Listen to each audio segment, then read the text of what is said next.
पूर्णमिदं पूर्णात् पूर्णमुदच्यते पूर्णस्य पूर्णमादाय पूर्णमेवावशिष्यते। ॐ शान्ति शान्ति शान्तिः। ॐ गुरुर्ब्रह्मा गुरुर्विष्णुर्गुरुर्देवो महेश्वरः गुरुसाक्षात् परं ब्रह्म तस्मै श्रीगुरवे नमः। शङ्करं शङ्कराचार्यं केशवं बादरायणं सूत्रभाष्यकृतौ वन्दे भगवन्तौ पुनः पुनः। ईश्वरो गुरुरात्मेति मूर्तिभेदविभागिने व्योमवद्व्याप्तदेहाय दक्षिणामूर्तये नमः। सदाशिवसमारम्भां शङ्कराचार्यमध्यमाम् अस्मदाचार्यपर्यन्तां वन्दे गुरुपरम्पराम्।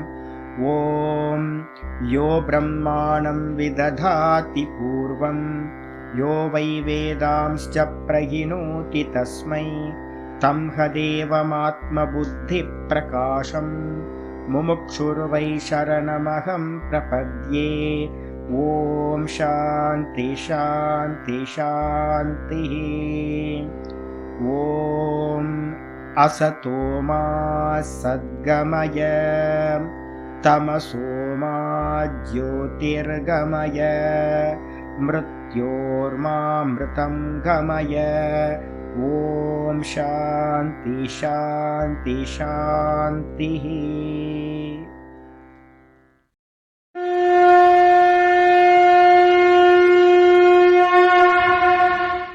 ॐ पार्थाय प्रतिबोधितां भगवता नारायणेन स्वयं व्यासेन ग्रथितां पुराणमुनिना मध्ये महाभारतम् अद्वैतामृतवर्षिणीं भगवतीम् अष्टादशाध्यायिनीम् अम्ब त्वामनुसन्दधामि भगवद्गीते भवद्वेषिणीम्।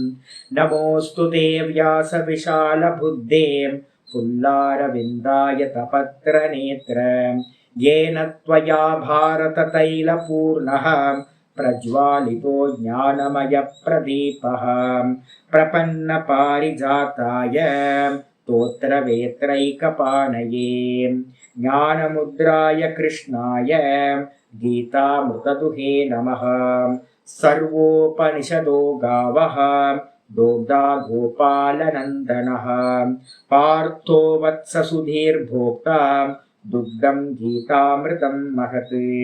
वसुदेवसुतं देवं कंसचाणूरमर्दनं देवकी परमानन्दं कृष्णं वन्दे जगद्गुरुम्। भीष्मद्रोणतटां जयद्रथजलां गान्धारनीलोत्पलां शल्यग्राहवती कृपेण वहनी कर्णेन वेलाकुलाम् अश्वत्थामविकर्णघोरमखरां दुर्योधनावर्तिनीं सोत्तीर्णा खलु पाण्डवैरननदीं कैवर्तककेशवः पाराशर्यवचः सरोजममलं गीतार्थगन्धोत्कटं नानाख्यानककेसरं हरिकथा सम्बोधनाभूतितम्। लोके सज्जनषट्पदैरहरः पेपीयमानं मुदा भूयाद्भारतपङ्कजं कलिमलं प्रध्वंसिनः श्रेयसे। मूकं करोति वाचालं पङ्गुं लङ्घयते गिरिं यत्कृपातमहं वन्दे परमानन्दमाधवम्।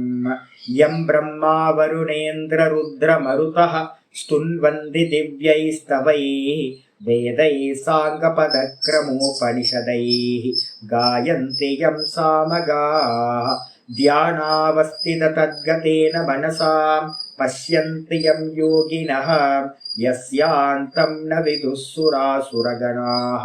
देवाय तस्मै नमः देवाय तस्मै नमः। ॐ श्रीकृष्णाय परमात्मने नमः। श्रीकृष्ण कृष्ण कृष्ण। ஓம் நாராயண பரோ வியக்தாத் அண்டமவ்யக்த சம்பவம் அண்டஸ்யாந்தஸ்தினி லோகாஹ சப்தத்வீபா ச மீதினி. ஓம். எல்லாருக்கும் நமஸ்காரம். நம்ம பார்த்துட்டு இருக்கிறது 4th சாப்டர் கம்ப்ளீட் பண்ணிட்டு இப்போ 5th சாப்டருக்குள்ளார என்ட்ரு ஆயிருக்கோம். 5வது அத்தியாயம் பகவத்கீதையில கர்ம சந்நியாச யோகம் அப்படின்னு பேர். என்னென்ன ஸ்டெப்ஸ் பார்த்துருக்கோம் அப்படின்னா, 2வது அத்தியாயத்துல முதல் அத்தியாயத்தை விட்டுருங்க. அது பார்த்தீங்கன்னா ஒரு சாதகனோட மனநிலையை காட்டுறதுக்காக அர்ஜுன விஷாத யோகம் சொல்லப்பட்டது. இதுக்கு அடுத்ததா பார்த்தீங்கன்னா 2வது அத்தியாயத்துல சாங்கிய யோகம்னு பேரு. இருந்தாலும் பார்த்தீங்கன்னா அது எங்க இருந்து ஆரம்பிச்சது, 11ல இருந்து 30 வரைக்கும் ஆத்ம ஞானத்தை சொல்லுச்சு. அதுக்கப்புறம் 31ல இருந்து ஆரம்பிச்சு 48 50 வரைக்கும் என்ன போச்சு அப்படின்னா 52 வரைக்கும் பார்த்தீங்கன்னா கர்மயோகம் போச்சு. கர்மயோகம். அதுக்கப்புறம் திரும்ப 54 55ல இருந்து என்னாச்சு 72 வரைக்கும் ஸ்திதப்பிரக்ஞ லட்சணம்னு ஞானியோட லட்சணங்கள் சொல்லப்பட்டது. அந்த ஞானியோட லட்சணங்கள் ஸ்திதப்பிரக்ஞனை பத்தி சொல்லிச்சு. அதை அடையிறதுக்கு என்ன உபாயம் அப்படின்னு கேள்வி வரும்போது 3வது அத்தியாயம் என்ன பண்ணுது, ஃபர்ஸ்ட் ஸ்டெப் கர்மயோகத்தை பார்த்தீங்கன்னா ஒரு மோட்ச மார்க்கத்துல உள்ள என்ட்ராவறவங்களுக்கு முதல் ஸ்டெப்பே கர்மயோகம் தான் அப்படின்னு பார்த்தீங்கன்னா 3வது அத்தியாயத்துல சொல்ல ஆரம்பிச்சது. இந்த 3வது அத்தியாயத்துல பார்த்தீங்கன்னா என்ன சொல்லியிருக்கு, ரொம்ப முக்கியமான ஸ்லோகங்கள், மொத்தம் 4 ஸ்லோகங்கள் நான் சொல்லியிருக்கேன். என்ன அப்படின்னு கேட்டீங்கன்னா 3:8 நியத்தம் குரு கர்மத்துவம், நித்திய கர்மங்களை பார்த்தீங்கன்னா பண்ணிக்கிட்டே இருக்கிறவன் அப்படின்னு சொல்லப்பட்டது. சரி, அந்த கர்மங்களை எப்படி பண்ணணும் அப்படின்னு கேள்வி கேட்கும்போது சுதர்மத்தை பத்தியும் அந்த இடத்துல சொல்லிச்சு 3வது சாப்டர்ல. அவனோட கர்மத்தை தான் பண்ணணும். இன்னொருத்தர் கையில இருக்கிற பைசாவை எடுத்து தானம் பண்ண முடியாது. நம்ம கையில இருக்கிற நம்மளோடதை எடுத்து தான் தானம் பண்ணணும். அதே மாதிரி ஈஸ்வரார்ப்பணம் பண்றோம்னு வச்சுங்க, மற்றவங்க கர்மாவை பண்ணிக்கிட்டு ஈஸ்வரார்ப்பணம் பண்ண முடியாது. அப்ப யாரோட கர்மத்தை பண்ண முடியும், நம்மளோட சுதர்ம அனுஷ்டானம் பண்ணிக்கிட்டு அதை பார்த்தீங்கன்னா ஈஸ்வரார்ப்பணமா பண்ண முடியும். அப்ப முதல் பார்த்தீங்கன்னா 3:8 கர்மத்தை பண்ண சொல்லிச்சு. 3:9 பார்த்தீங்கன்னா யஜ்யத்துக்காக கர்மம் பண்ணணும்னு சொல்லுச்சு. யஜ்யம்னா என்ன சுவாமி அப்படின்னு கேள்வி வந்துச்சுன்னா 3:19 சொல்லுது. என்னன்னு கேட்டீங்கன்னா அசக்தம் குரு கர்மத்துவம். அசக்தம் என்ன பண்ணுது அப்படின்னா பலன்ல ஆசை இல்லாம பற்றுதல் இல்லாம கர்ம சமாச்சார கர்மங்களை செய்வாயார் அப்படின்னு பார்த்தீங்கன்னா 3:19 சொல்லுச்சு. அதுக்கப்புறம் கர்மப்பல தியாகம் மட்டும் போதுமா அப்படின்னா இல்ல. மோட்ச மார்க்கத்துல முதல் ஸ்டெப்பு கர்மம், 2வது ஸ்டெப்பு கர்ம யோகம் கர்மப்பல தியாகம், 3வது ஸ்டெப் பார்த்தீங்கன்னா கர்மத்தையே தூக்கி பகவான் மேல சமர்ப்பணம் பண்ணிடுறது. அப்ப பகவான் மேல கர்மத்தை போட்டீங்கன்னா நீங்க யாரு, ஆச்சாரியார் பாஷ்யத்தை சொல்லியிருக்கார் பிரித்யவத். பிரித்யவத்துனா என்ன அர்த்தம், வேலைக்கார மாதிரி. வேலைக்காரனா என்ன எடுக்கலாம், அடிமையா எடுத்துக்கணும். அடிமைக்கு பார்த்தீங்கன்னா கர்ம பலன்ல சாய்ஸ் இல்லவே இல்லை. அவனுக்கு பார்த்தீங்கன்னா எஜமானன் என்ன சொன்னானோ அதை பண்றது மட்டும்தான் அவனுக்கு சாய்ஸ், வேற சாய்ஸே இல்லை. அவனுக்கு பலனையும் கேட்க முடியாது. எனக்கு பிடிச்சுது அப்படின்னு கர்மத்தை செலக்ட் பண்ணவும் முடியாது. யார் பண்ணுவா, எஜமானன் பண்ணுவான். அதே மாதிரி பார்த்தீங்கன்னா ஈஸ்வரன் தான் பார்த்தீங்கன்னா எஜமானன். நான் வெறும் அடிமையா இருக்கேன், தாசனா இருக்கேன், ஸ்லேவா இருக்கேன் அப்படின்னு நினைச்சிட்டு கர்மத்தை பண்றது. அப்ப என்ன அர்த்தம், முதல்ல கர்மப்பல தியாகம் பண்ணீங்க, 2வது கர்மத்தையே தூக்கி ஈஸ்வரன்ட்ட போட்டீங்க. போட்டதுக்கு பிறகு பார்த்தீங்கன்னா 4th சாப்டர்ல ஆரம்பிச்சது. 4th சாப்டர்ல பார்த்தீங்கன்னா சாத்துர்வர்ணியம் மஜாசிஷ்டன் அப்படின்னு பார்த்தீங்கன்னா முக்கியமான ஸ்லோகம் பார்த்தீங்கன்னா சொல்ல ஆரம்பிச்சது. நான் 4 வர்ணங்களை படைத்தேன் அப்படின்னு பகவான் என்ன பண்றார் சொல்லிட்டு பார்த்தீங்க அப்படின்னா அந்த 4 வர்ணங்களையும் படைச்சாலும் கூட நான் எப்படிப்பட்டவன் அப்படின்னு கேட்டீங்கன்னா, நான் எப்படிப்பட்டவன் அப்படின்னா அகர்த்தாரம் அவ்யயம். என்னை பார்த்தீங்கன்னா தஸ்ய அகர்த்தாரம் மாம் வித்தி, என்னை வந்து பார்த்தீங்கன்னா எந்த கருமத்தையும் செய்யாதவன் என்று அறிந்து கொள்வாயாக அப்படின்னு வந்து பார்த்தீங்கன்னா சொல்லியிருக்கு. ஐயோ, நம்ம வந்து பார்த்தீங்கன்னா பகவான் பண்றார், நான் ஸ்லேவாயிருக்கேன் அப்படின்னு நினைச்சதுன்னு நம்ம கருமத்தை பண்ணோம். இப்போ என்ன போச்சு, அவர் 4வது சாப்டர் ஆரம்பிச்சோன்னே சொல்லிட்டார் என்னன்னா, நானும் கர்த்தா இல்லை, நான் வந்து பார்த்தீங்கன்னா அகர்த்தா, நான் வந்து பார்த்தீங்கன்னா அவ்வியம், நான் அசைவில்லாதவன், எந்த மாறுபாடும் இல்லாதவன், நிச்சலமான தத்துவம் அப்படின்னு தெரிஞ்சுக்கோன்ட்டார். எனக்கு ஒரே ஷாக் ஆகுது. என்னன்னு கேட்டிங்கன்னா, அவர் தானே பண்ணுறாருன்னு நம்ம சொல்லிக்கிட்டு இருந்தோம். அப்போ நான் மெச்சூரிட்டி வருது. ஒரு குருநாதர்கிட்ட போய் கேள்வி கேட்குறான். தத்வித்தி பிரணிபாதேன போய் கேள்வி கேட்குறான். ஈஸ்வரனே சொல்கிறாரே நான் எதையும் பண்ணுறதில்லை அப்படின்னு கேள்வி கேட்கும்போது, ஆமாப்பா, நீயும் கர்த்தா இல்லை, ஈஸ்வரனும் கர்த்தா இல்லை. அப்போ யார் பண்ணுறா கர்மத்தை அப்படின்னு வரும்போது 3:27, 3:28 ஸ்லோகம் நம்ம ரீகால் பண்ணிக்கிறோம். என்ன கேள்வி வருதுன்னா, பிரகிருதி தான் வந்து பார்த்தீங்கன்னா எல்லா கருமத்தையும் செய்கின்றன. அப்ப யார் பண்றா? பிரகிருதி தான் பண்ணுது. அப்ப நானும் பண்ணல, ஈஸ்வரனும் பண்ணல. அப்ப ஈஸ்வரனும் திரஷ்டாவா இருக்கார், நானும் திரஷ்டாவா இருக்கேன். எத்தனை திரஷ்டா சுவாமி? நிறைய இருக்கா? இல்ல இல்ல, இருக்கிறது ஒரே திரஷ்டா தான். ஒரே ஒரு ஆள் தான் இருக்கான், அவன் பார்க்கிறவனா இருக்கான் அப்படின்னு வந்து பார்த்தீங்கன்னா புரிஞ்சுக்கிட்டு, எவன் இந்த விதமா அறிகிறானோ அவன் என்ன பண்றான்? மோட்சத்தை அடைகிறான் அப்படின்னு 4th சாப்டர்ல சொல்லு. அப்ப இத்தனை சொன்னதுக்கு பிறகு, இந்த 4th சாப்டர்ல சொன்னதுக்கு பிறகு நானும் கர்த்தா இல்லை அப்படின்னு சொல்லிட்டு 2 விகல்பம் அங்க சொல்லியிருக்கோம். யாரெல்லாம் இந்த விதமா தெரிஞ்சுக்கிட்டு சந்நியாசம் எடுத்துட்டு நிஷ்டைக்காக போக முடியலையோ அவங்க என்ன பண்ணணும்? சந்நியாசம் எடுத்துக்காம வீட்டிலேயே இருந்துக்கிட்டு என்ன பண்ணணும்? 20ல சொல்லப்பட்டிருக்கு. என்ன பண்ணணும்? தெக்துவா கர்ம பலாசங்கம் நித்திய திருப்தோ நிராசய கர்மணி அபிப்பிரவருத்தோபி நைவ கிஞ்சித் கரோதி சா. ரொம்ப தெளிவா சொல்லிச்சு. என்ன பண்ணணும்? வீட்டிலேயே இருந்துக்கிட்டு அந்த ஞானத்தோட நான் கர்த்தா இல்லை, நான் வந்து பார்த்தீங்கன்னா போக்தாவும் இல்லை அப்படின்ற எண்ணத்தோட லோக சங்கிரகமா கர்மம் பண்ணணும். அப்படி பண்ணிக்கிட்டு இருக்கவனுக்கு அவன் வந்து பார்த்தீங்கன்னா வாஸ்தவத்தில் அவன் எதையும் செய்யாதவன். ஆனால் பார்க்கறதுக்கு வெளியில கர்மம் பண்ற மாதிரியே தெரியும். ஆனால் நிராசி, அவனுக்கு வந்து பார்த்தீங்கன்னா ரொம்ப திருப்தனா இருக்கான் ஞானத்தில். அப்படி இருக்கிறதுனால எதையுமே கேட்காம, எதையும் ஆசைப்படாம மற்றவங்களுக்காக கர்மம் பண்றான்.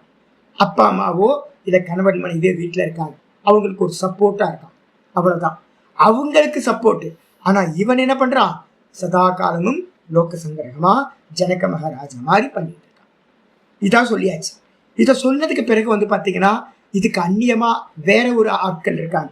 யாருன்னா, எந்த ஒரு நிமித்தமும் இல்லை, யாருக்கும் எந்த கமிட்மெண்ட்டும் இல்லை, நான் ரொம்ப ஃப்ரீடமா இருக்கேன் சுவாமி அப்படின்னு தெரிஞ்சுக்கிட்டு ஒய்ஃபை வந்து பார்த்தீங்கன்னா பையனோட வீட்டில் விட்டுற முடியும் சாமி, இந்த அப்பா அம்மா இல்லை, கமிட்மெண்ட் இல்லை, ஒன்றும் இல்லை சாமி அப்படின்னு தெரிஞ்சுக்கிட்டு வந்து பார்த்தீங்கன்னா நல்லா ஒய்ஃபை கூப்பிட்டு போய் வீட்டில் விட்டுட்டு, அம்மா சௌக்கியமா நீ இருந்து உன்னோட காரியத்தை அனுஷ்டானத்தை பண்ணிக்கோ அப்படின்னு சொல்லிட்டு இவன் சன்னியாசத்தை எடுத்துக்கிறான்.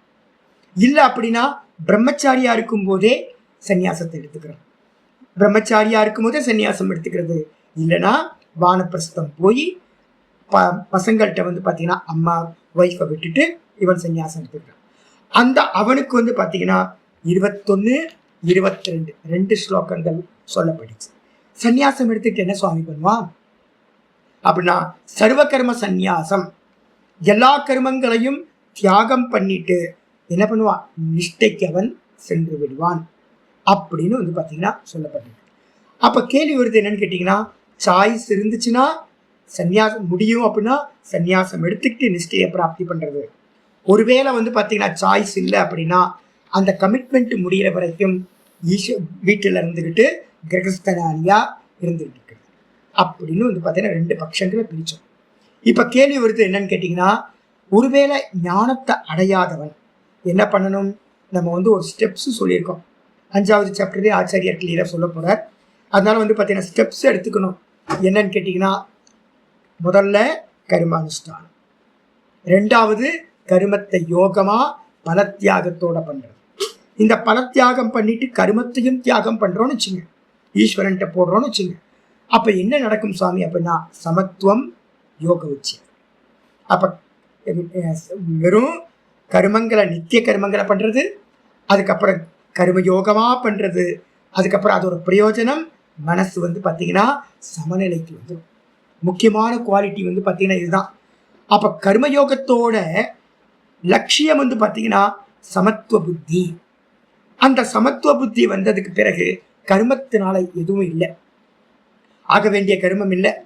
இருந்தாலும் கூட பார்த்தீங்கன்னா ஞானத்தை அடைஞ்சும் அவன் என்ன பண்ணுவான், வீட்டில் இருப்பான்.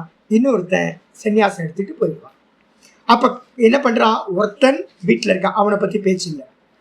கர்மயோகத்தோட பிரயோஜனம் கிடைச்சோன்னே சிரவணம் மனனம், மனனம் பண்ணதுக்கு பிறகு சர்வ கர்மங்களையும் தியாகம் பண்ணிட்டு நிதித்தியாசனத்துக்கு என்ன பண்றான், போறான்.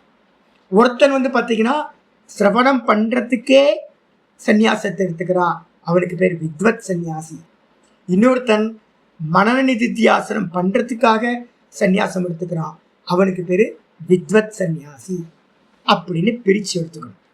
அப்ப என்னாச்சு அப்படின்னு கேட்டீங்கன்னா, ஆச்சாரியர் பார்த்தீங்கன்னா கிரமம் சொல்லும் போதே கர்மம் கர்மயோகம் மொத்தம் ஷார்ட்டா சொல்லுங்க சாமி. அப்ப நான் 4 ஸ்டெப் வந்துருங்க.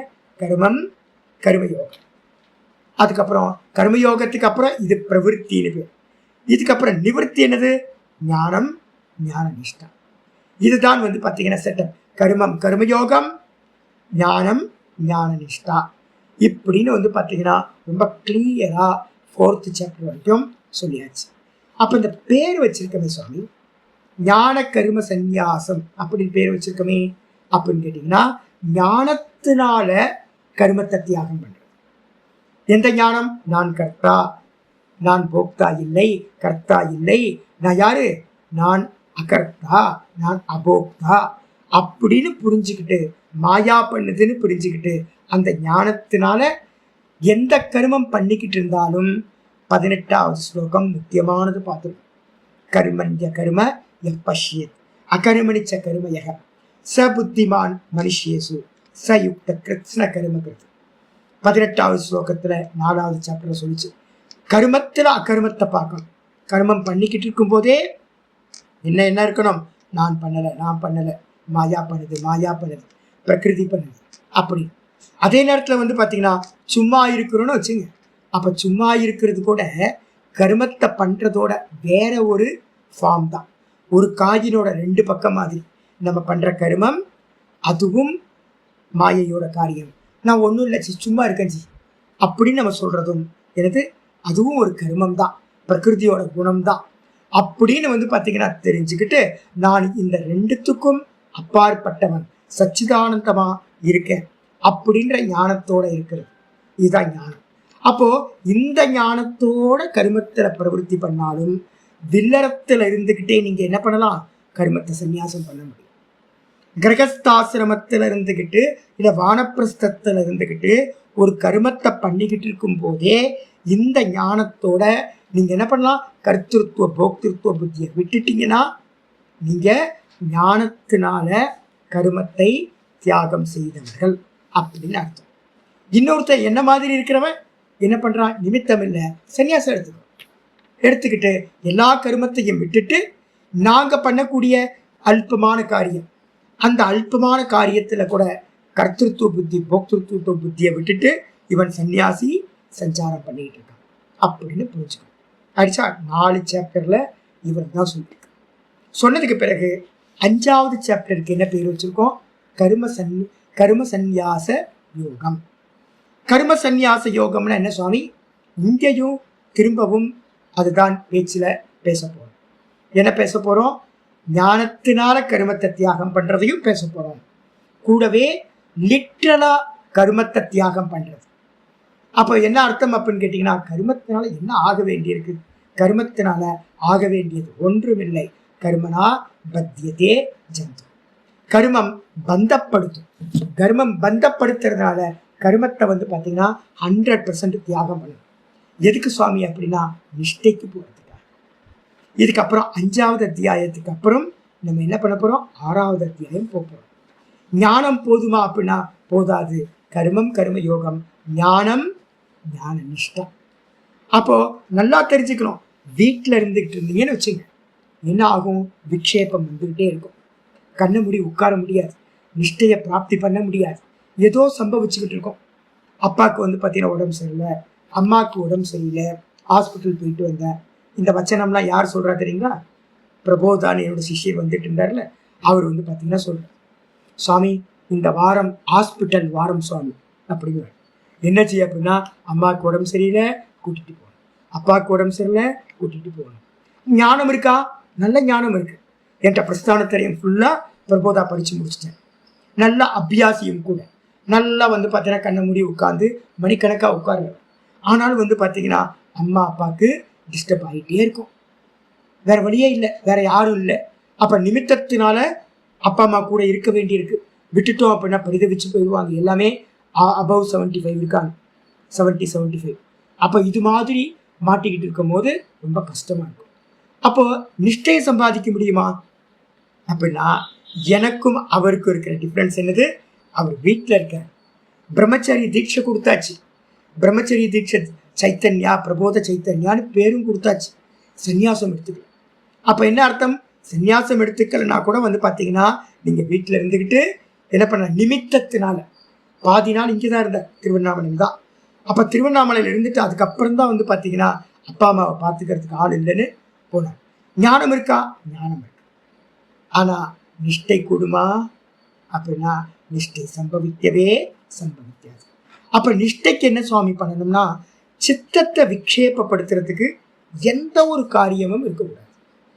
அப்படி இருந்தால் தான் நீங்கள் என்ன பண்ண முடியும்? ரமண பகவான் மாதிரி, சதாசிவ பிரம்மேந்திரர் மாதிரி, இன்னும் பெரியவங்க எல்லாரும் நிறைய பேர் காட்டுக்கு போயோ இல்லை வந்து பார்த்தீங்கன்னா ஏகாந்தமாக இருந்துக்கிட்டோ இருக்கலாம்.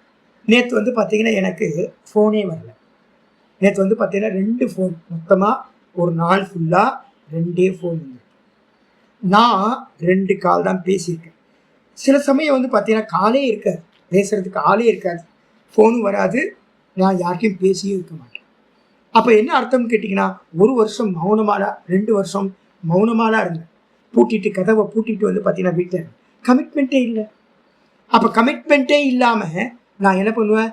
குறைஞ்சபட்சம் வந்து பார்த்தீங்கன்னா 36 மணி நேரம் ரூமை லாக் பண்ணிவிட்டு வீட்டுக்குள்ளேயே இருந்தாலும் யாரும் பேசுகிறதுக்கோ எந்த இதுவும் இல்லை, என் ஃபுல் ஃப்ரீடம் எனக்கு. அப்போ என்ன அர்த்தம்னு கேட்டிங்கன்னா, இதே வந்து பிரபோதாக்கு இருக்கான்னு கேட்டிங்கன்னா, அம்மா அப்பா இருக்காங்களே, அப்போ அவங்களுக்கு சேவை பண்ணணும். இப்போ எனக்கு யாரும் சேவை பண்ணுறதுக்கு ஆள் இல்லை. சித்த விக்ஷேபம் இருக்கா அப்படின்னா, சித்த விக்ஷேபத்துக்கு எதுவுமே இல்லை. பிஸ்னஸ் இல்லை, ஒய்ஃப் இல்லை, சில்ட்ரன்ஸ் இல்லை, அப்பா அம்மா இல்லை, எதுவுமே இல்லை, எல்லாத்தையும் விட்டாச்சு. கர்மம் ஏதாவது இருக்கா? எந்த கர்மமும் இல்லை. அப்படி இருக்கிறவங்களுக்கு வந்து பார்த்தீங்கன்னா நிஷ்டை கூடுறது வந்து பார்த்தீங்கன்னா ரொம்ப ஈஸியாக இருக்கும். அப்போ நல்லா புரிஞ்சுக்கணும். என்னன்னு கேட்டிங்கன்னா, கர்மயோகம் முதல் ஸ்டெப்பு சந்நியாச மார்க்கத்தில், இந்த ஞான மார்க்கத்தில். அதுக்கப்புறம் வந்து பார்த்தீங்கன்னா என்ன பண்ணணும்? ஞானத்தை சம்பாதிச்சதுக்கப்புறம் ஞான நிஷ்டையை அடையும். அப்போ வீட்டிலே இருக்கலாம். இப்போ வந்து தனலட்சுமி அம்மா இருக்காங்க, தனமாமி. இப்போ தனமாமிக்கெல்லாம் வந்து நல்லா தெரியும், நிறைய படித்து கொடுத்துருக்காங்க. சித்ரா அம்மா இருக்காங்க, சங்கர் இருக்காரு, சதானந்தம் வந்து பார்த்தீங்கன்னா 30 வருஷமாக படிச்சுக்கிட்டு இருக்காரு, ஜெயா அம்மா இருக்காங்க. தெரியாத ஞானம் நல்லா தெரியும். ஆனால் வீட்டில் இருக்கும்போது எல்லாத்துக்கும் காலிங் வந்துடும். அமெரிக்கா எல்லாத்துக்கும் வந்துடுமா? அமெரிக்கா போகணும், பையனுக்கு இந்த பிரச்சனை, மாட்டு பொண்ணுக்கு இந்த பிரச்சனை அப்படின்னு வரும்.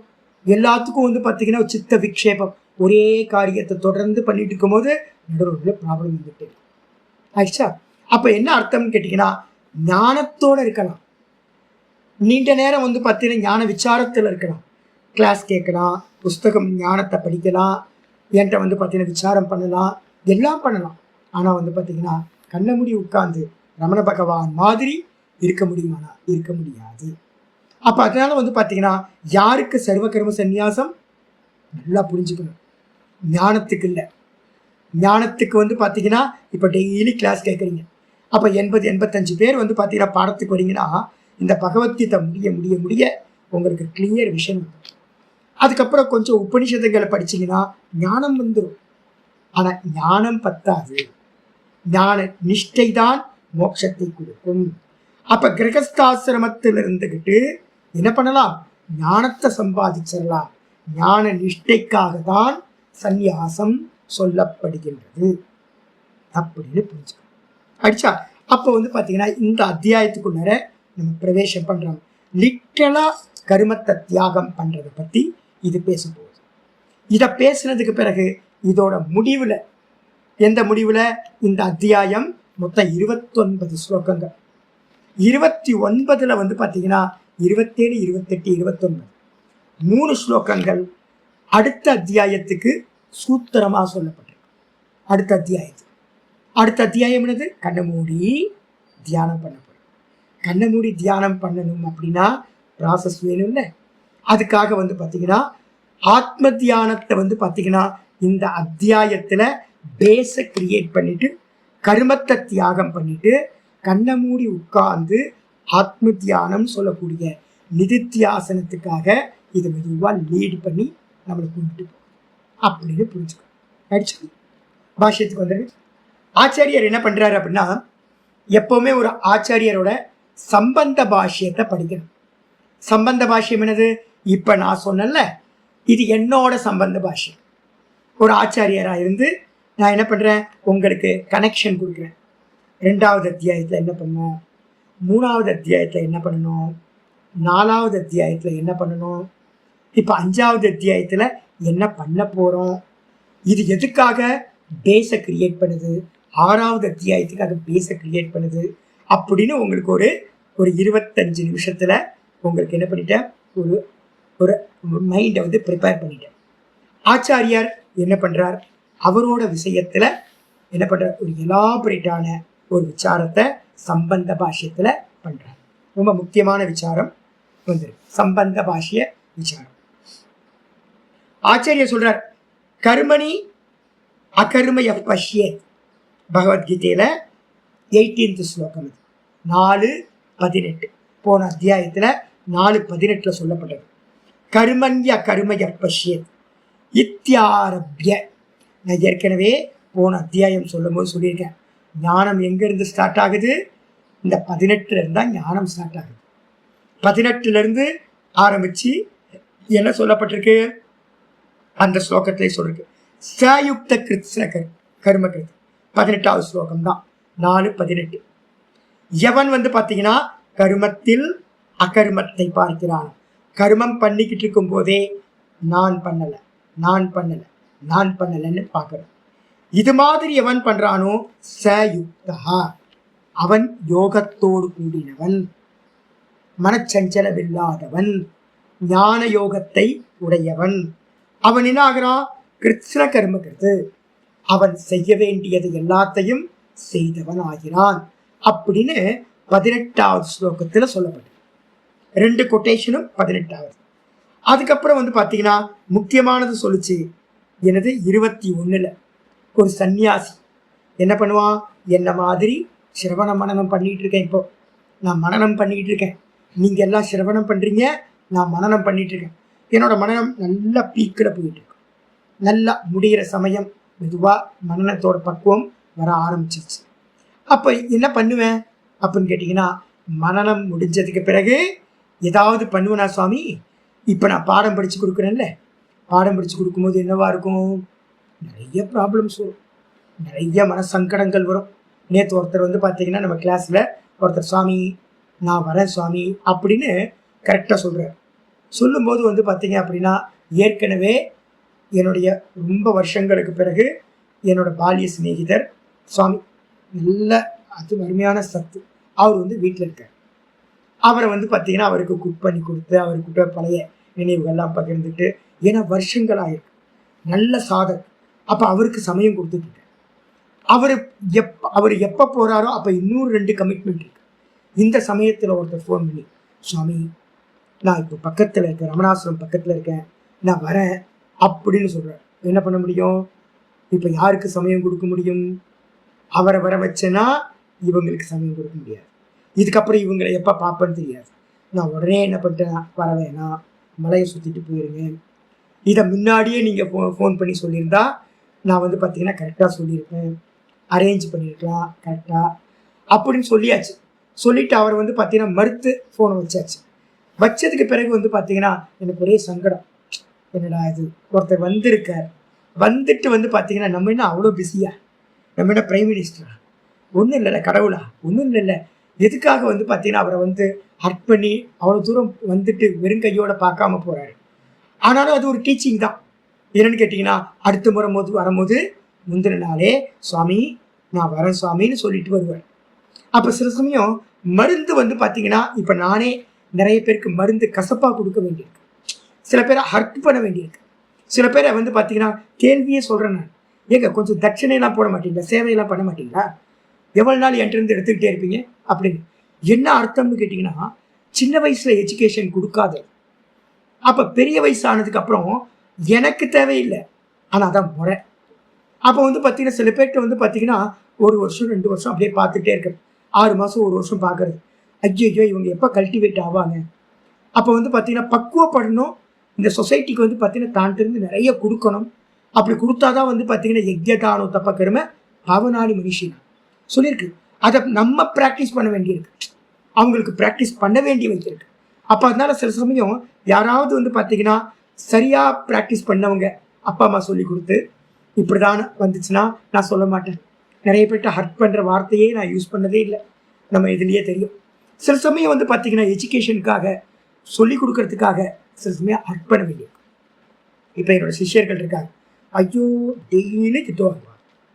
3 பேர் வருவாங்க, 3 பேரும் என்கிட்ட பிரசாதம் என்ன தெரியுங்களா, பிரசாதம் வந்து பார்த்தீங்கன்னா திட்டிக்கிட்டே இருக்கிறதா. லெஃப்ட் இப்போ வண்டி ஏறினா நாதபிரம இப்போ ஸ்டார்ட் பண்ணுவார், கிளாஸ் முடிஞ்சோன்னு கோயிலுக்கு போவார். என்ன இங்கே நிற்கிறீங்க, ஏன் இங்கே ஸ்லோ பண்ணுறீங்க, ஏன் லெஃப்ட் போனீங்க, ஏன் ரைட்டு போனீங்க, இந்த காரணத்தை கொஞ்சம் யோசிக்க வேணாமா, கொஞ்சம் புத்தி வேணாமா, எப்படின்னு திரும்ப திரும்ப திரும்ப. அப்புறம் மத்தியானம் 2 பேர் வருவாங்க, 2 பேர் வந்து பார்த்தீங்கன்னா என்கிட்ட நல்லா திட்டு வாங்கிட்டு, எதுக்கு விவேகம், எதை எப்படி பண்ணணுன்ற விவேகத்தை கூட இருந்து தலையில் கொட்டிக்கிட்டே இருக்கும். அப்போ மற்றவங்களுக்கும் சொல்ல வேண்டியிருக்கு, இது பண்ண வேண்டியிருக்கு. நாள் ஃபுல்லாக பிடிஎஃப் அனுப்புனாதான், இப்போ நீங்கள் 68 பேஜ் உங்களுக்கு பிடிஎஃப் அனுப்பியிருக்கேன், அதுக்கு பின்னாடி எவ்வளோ ஒர்க் பண்ணியிருக்கேன் தெரியுங்களா, உட்காந்து உட்காந்து உட்காந்து உட்காந்து ஒர்க் பண்ணிகிட்டே இருந்திருக்கேன். அப்போது எனக்குன்னு கர்மம், யாராவது தட்சிணை கொடுக்குறீங்கன்னு வச்சுங்க, நான் வந்து பேங்க்கில் போட்டு வைப்பேனா, அப்போ நான் சேமித்து வைக்காத விதி இருக்கு. அப்போ விதி இருக்கிறதுனால எதை போட்டாலும் வந்து பார்த்தீங்கன்னா உங்களுக்கு எப்படி புண்ணியம் போகும். அதை வந்து பார்த்தீங்கன்னா எதா இருந்தாலும் நீடி பர்சனுக்கு வந்து பார்த்தீங்கன்னா எல்லாத்தையும் கொடுத்துட்றேன். யாருக்கெல்லாம் என்னென்னலாம் வேணுமோ எல்லாத்துக்கும் ஆள் வித்தியாசம் இல்லாமல் கொடுக்குறது கர்மம் இருக்கா. அப்போது காலையில் நித்தியம் வந்து பார்த்தீங்கன்னா சுவாத்தியாயம் பண்ணிகிட்டு இருக்கோம், இது ஒரு கர்மம் ஆகிடுது. அதுக்கப்புறம் வந்து பார்த்தீங்கன்னா கோயில் தரிசனம் பண்ணுறோம், கொஞ்சம் கர்மா பண்ணுறோம், அப்புறம் போகிறவங்க வரவங்களுக்கெல்லாம் ஹெல்ப் பண்ணுறோம். அதுக்கப்புறம் வந்து பார்த்தீங்கன்னா மார்க்க தரிசனம் பண்ணுறோம். யாருக்கெல்லாம் வந்து பார்த்தீங்கன்னா வழி தெரியலையோ அவங்களுக்கெல்லாம் வந்து பார்த்தீங்கன்னா பிரயத்தனப்படுறோம். அப்போது ஒரு சன்னியாசியாக இருந்துக்கிட்டு மனனம் பண்ணிக்கிட்டு இருக்கும்போது நிறைய சம்பவிக்குது. இப்போ நான் வந்து கண்ண மூடி உட்கார்ந்தா என்ன ஆகும் வச்சு பாருங்க. நான் இப்போ வந்து காலையில் ரொம்ப மினிமமாக ஜபம் பண்ணுறேன், ஒரு 3000 ஜபம் மட்டும் நான் பண்ணுறேன், டெய்லி ஒரு 3000 ஜபம் பண்ணுறேன். கொஞ்சம் அதிகம் பண்ணலாமா சுவாமி அப்படின்னா, கொஞ்சம் அதிகம் பண்ணினா இன்றைக்கே எனக்கு என்ன தோணுச்சு தெரியுங்களா, காலையில் இப்படியே மலையை பார்த்து உட்காந்துடலாம் அப்படின்னு சொன்னேன். அப்போது கொஞ்சம் சத்துவகுணம் சாதனையினால் கண்ணை மூடி உட்காரும்போது சத்துவகுணம் அதிகமாச்சுன்னா என்ன ஆகும், கிளாஸ் எடுக்க முடியாது. ஏன்னா கிளாஸ் எடுக்கிறதுக்கு கூட வந்து பார்த்தீங்கன்னா ஒரு கொஞ்சம் ரஜோகுணம் தேவைப்படுது. ஆனால் நிஷ்டைக்கு போகிறதுக்கு வந்து பார்த்தீங்கன்னா எல்லா கர்மத்தையும் விட சொல்லுது. அப்போ வந்து பார்த்தீங்கன்னா பாடம் எடுக்கிறதுனால ஒரு நாளைக்கு 2 பாடம், அது சம்பந்தமான காரியங்கள் வேற எதுவும் இல்லை. அப்போ அதனால வந்து பார்த்தீங்கன்னா கமிட்டட். அப்போ வந்து பார்த்தீங்கன்னா கண்ணை மூடி உட்கார்றது வந்து பார்த்தீங்கன்னா நம்மளா பிரேக் பண்ண வேண்டியது. ஏன்னா காரணம் இருக்கே, காலையில் வந்து பார்த்தீங்கன்னா அப்படியே உட்காந்தே இருந்தேன், உட்காந்து ஐயோ கிளாஸ் இருக்கே, கிளாஸ்க்கு வரணும், எந்திரிச்சு காரியம். அதுக்கப்புறம் பிடிஎஃப் வந்து பார்த்தீங்கன்னா தயார் பண்ணணும், கண்ணை மூடி உட்காந்துருக்கணும், ஐயோ கண்ணை மூடி உட்காந்தா டைப் பண்ணால் தானே பிடிஎஃப் அனுப்ப முடியும் அப்படின்ட்டு பிரேக் பண்ணிவிட்டு பிடிஎஃப் அனுப்புறது. இது மாதிரி வந்து பார்த்தீங்கன்னா ஒவ்வொரு காரியத்தையும் நான் என்ன பண்ணுறேன், தியானத்தை பண்ணுறத நிப்பாட்டிட்டு என்ன பண்ணுறேன், மினிமமாக இருக்கிற எனக்கு கர்மத்தை பண்ணுறேன். ஒரு சன்னியாசிக்கே இப்படி அப்படின்னா உங்கள் கிரகஸ்தாசிரமத்தில் இருந்துக்கிட்டு கண்ணை மூடி உட்கார முடியுமா, மௌனத்தை அனுஷ்டானம் பண்ண முடியுமா அப்படின்னா பண்ண முடியாது. இதுக்கு முன்னாடி நான் என்ன பண்ணிட்டு இருந்தேன் தெரியுங்களா, லாஸ்ட்டு ஒரு 2 கிளாஸ் ஆரம்பிக்கிறதுக்கு முன்னாடி ஒரு நாள் விட்டு ஒரு நாள் மௌனம் இருக்கு. ஒரு நாள் விட்டு ஒரு நாள் மௌனம்னா என்ன தெரியுங்களா? நாளைக்கு மௌனம்னா இன்னைக்கு ராத்திரி ஒரு 7:30 மணிக்கு என்ன பண்ணுவேன், கேட்டை வந்து பார்த்தீங்கன்னா பூட்டிடுவேன். டெரஸ்க்குள்ளேயும் யாரும் வர முடியாது, என்னோட ரூம்லேயும் யாரும் வர முடியாது. உள்ளே வந்து லாக் பண்ணிட்டு நான் பாட்டுக்கு உள்ளே இருப்பேன். அப்போ நைட் 8 மணிக்கு லாக் பண்ணால் மறுநாள் ஃபுல்லாக பேன். அதுக்கப்புறம் நெக்ஸ்ட் டே தான் வந்து பார்த்தீங்கன்னா என்ன பண்ணுவேன், காலையில் 8 மணிக்கு ஓப்பன். அப்போ ஆல்மோஸ்ட் 36 மணி நேரம் நான் என்ன பண்ணுவேன், மேக்சிமம் எவ்வளோ ஜபம் பண்ண முடியுமோ ஜபத்தை பண்ணிக்கிட்டு கண்ணை மூடி உட்கார முடியுமோ. ஏன்னா அப்போ கிளாஸ் இல்லை, வச்சு பாருங்க. அப்போ எந்த கிளாஸ் இல்லை. ஒரு வருஷம் அதே மாதிரி பண்ணிக்கிட்டு இருந்தேன். அதுக்கப்புறம் புக் ஒர்க் பண்ண ஆரம்பித்தேன். புக்கை வந்து பார்த்தீங்கன்னா பண்ணணும். அப்போ வந்து பார்த்தீங்கன்னா பாதி தியானம் ஜபம், மீதி வந்து பார்த்தீங்கன்னா புக் ஒர்க். அப்போ ஒரு புக் ஒர்க் பண்ணால் கூட உட்கார்றதை என்ன பண்ண வேண்டியிருக்கு, கொடுக்க வேண்டியிருக்கு. என்ன பண்ண வேண்டியிருக்கு அப்படின்னு கேட்டிங்கன்னா விட்டு கொடுக்க வேண்டியிருக்கு. அப்போ நல்லா புரிஞ்சுக்கணும், சங்கல்பம் இருக்குது. எனக்கு இப்போ சங்கல்பம் இருக்குது, உங்களுக்கு எல்லாம் கோர்ஸை வந்து பார்த்தீங்கன்னா இதை ஃபுல்லாக கம்ப்ளீட் பண்ணி கொடுக்கணும் அப்படின்னு எனக்கு ஒரு கமிட்மெண்ட் இருக்குது. கமிட்மெண்ட்டா? அப்போ அதுக்காக தான் இப்போ நான் ஒர்க் பண்ணிட்டு இருக்கேன். எப்படியாவது பிரஸ்தான தெரியத்தை புக்காக கொண்டு வரணும் அப்படின்னு வந்து பார்த்தீங்கன்னா சங்கர பாஷ்யத்தை கொண்டு வரணும்னு ஒரு வச்சிருக்கு. சங்கல்பம் பண்ணியாச்சு. அப்போ அந்த சங்கல்பம் இழுத்துக்கிட்டே போகும். நிதித்தியாசனத்துக்கு உட்காரும் போது எந்த சங்கல்பமும் இருக்கும். அப்போதான் கர்மம் ஸ்டார்ட் ஆகுது. அப்போ என்ன அர்த்தம்னு கேட்டிங்கன்னா, இப்போ நான் போகும்போது 100% கர்மத்தை சங்கல்பத்தோடு தியாகம் பண்ண. சங்கல்பத்தோடு தியாகம் பண்ணினாதான் நிதித்தியாசனம் சொல்லக்கூடிய சமாதி அபியாசம். நிதித்தியாசனம் சொல்ற ஆத்மானுபூதிக்காக செய்யப்படுகிற தியானம் சம்பவிக்கும் அப்படின்னு புரிஞ்சு. அப்போ சன்னியாசியா இருந்தாலும் கிரகஸ்தனா இருந்தாலும் கருமம் என்ன பண்ணும், சஞ்சலப்படுத்தும். தான் தான் தான் தான்ல நிற்க முடியாது. அதை நல்லா புரிஞ்சுக்கணும். அதை நோக்கி தான் இந்த அத்தியாயம் மூவ் பண்ண போறோம். அடிச்சா பாஷ்யத்துக்கு வந்துருங்க. சம்பந்த பாஷ்யம். ஆச்சாரியர் என்ன பண்றார், 2 எக்ஸாம்பிள் சொல்லிட்டார். 18லயே முதல் லைன் எக்ஸாம்பிள் கர்மத்தை பண்ணிக்கிட்டே கர்மம் பண்ணலன்ற எண்ணத்தோட இருக்கிறது. அதுக்கப்புறம் என்னது, சயுக்த கிருத்ஸ்ன கர்மங்கிறது. இந்த ஞானத்தை உடையவன் என்ன பண்ணலாம், அவன் செய்ய வேண்டியதை எல்லாத்தையும் செஞ்சாச்சு. அதுக்கப்புறம் 21 ஸ்லோகத்துல போன அத்தியாயத்துல சொன்னார், ஷாரீரம் கேவலம் கர்ம குருவன். ஷாரீரம்னு என்ன அர்த்தம், நிஷ்டையில மட்டும் இருக்கிறவன், ரமண பகவான் மாதிரி. அப்ப ஷாரீரம்னு என்ன அர்த்தம், ஷரீரத்தோட ஸ்திதி மாத்திர கர்மம். சரீரம் நிக்கணும். எதுக்கு நிக்கணும் அப்படின்னா நிஷ்டை அடையிறதுக்காக. அப்ப தியானத்துல உட்கார்றதுக்கு எவ்வளோ ஃபுட்டு வேணுமோ, ஒரு வேளை போஜனம் போதும், ஒரு வஸ்திரம் போதும், இல்லைனா ஒரு துண்டை கட்டிக்கிட்டு இருக்கலாம். இப்போ நான் வெளியில போறதே இல்லை, மேக்சிமம் வந்து பார்த்தீங்கன்னா வெறும் டவல் கட்டிக்கிட்டு தான் வீட்டில் இருக்கேன். யாராவது வந்தால் கூட பெரும்பாலும் அப்படிதான். இப்போ மேலே அங்கவஸ்திரம் போடுறேன் கிளாஸுக்காக, இல்லைன்னா அங்கவஸ்திரமும் தேவையில்லை, வெறும் துண்டை கட்டிக்கிட்டு பேசாமல் இருக்கலாம். ரமண பகவான் என்ன பண்ணார், குகையில் இருந்தார், சிட்டிக்குள்ளார இல்லை, வெறும் கௌப்பீனம் கட்டிட்டு இல்லை. வேற ஏதாவது கமிட்மெண்ட் இருக்கா, வேற எந்த கர்மமும் இல்லை, சதா காலமும் அகம் அகம் அகம் அகம்ன்ற ஸ்புரணத்திலேயே நிற்கிறது. அதுக்கு அந்நியமா வேற எதுவுமே இல்லை. சரீரத்தை நிற்க வைக்கிற போஜனம் தான் முக்கியமானது, வேற எதுவுமே இல்லை. அதை மட்டும் பண்ணிக்கிட்டு இருக்கிறவன் என்ன ஆகுறதுல பாப்பம் அவனை அடைவதில்லை அப்படின்னு 4:21 சொல்லுச்சு. அதுக்கப்புறம் அவனையே சொல்லுது திரும்பவும். அவனுக்கே என்ன சொல்லுது அப்படின்னு கேட்டீங்கன்னா 22 சொல்லுது, எதிர்ச்சா லாப சந்துஷ்டக துவந்துவாதீதோ விமத்சரக. ஆச்சாரியர் சொல்ற, பரிவராஜக சன்னியாசியா இல்லைன்னா ஆத்ம தியானத்துக்காக ஏதாவது ஒரு மண்டபத்துல கோயில்ல இல்ல காட்டுல எங்கேயாவது இருக்கான்னு வச்சுங்க, அவனுக்கு எப்படி கிடைக்கும், சில சமயம் பிக்ஷா கிடைக்காது, கிடைக்காம போகலாம். நல்ல குளிர் இருக்கும், இல்லைன்னா நல்ல வெப்பம் இருக்கும், எது வேணா இருக்கலாம், நல்ல மழை பெஞ்சுக்கிட்டு இருக்கும், எல்லாத்தையும் சகிச்சுக்கணும் அப்படின்னு சொல்லி எதிர்ச்சா லாப சந்துஷ்ட. அப்ப வீட்டில் இருக்கீங்கல்ல, இப்போ உங்களுக்கு என்ன சாய்ஸ் இருக்கு? இப்போ நான் சொல்லியே நிறைய பேர், கொஞ்சம் பேர் இருக்காங்க என்னன்னா, சுவாமி பரவாயில்ல சாமி, கரண்ட் இல்லைன்னா பரவாயில்ல, ஃபேன் போட்டுக்கலன்னா பரவாயில்ல அப்படின்னு ப்ராக்டிஸ் பண்ண ஆரம்பிச்சிட்டாங்க. அப்போ நமக்கெல்லாம் என்ன சாய்ஸ் இருக்கு, ஏசி போட்டுக்கலாமா, சித்ராமா போடுறீங்களா? தனலட்சுமி அம்மா போடுறீங்களா? சங்கர்ஜி நல்லா சௌக்கியமாக இருக்கீங்களா? ஆமாம், சௌக்கியமாக இருக்கும்ல ஏசி போட்டுக்கிட்டு.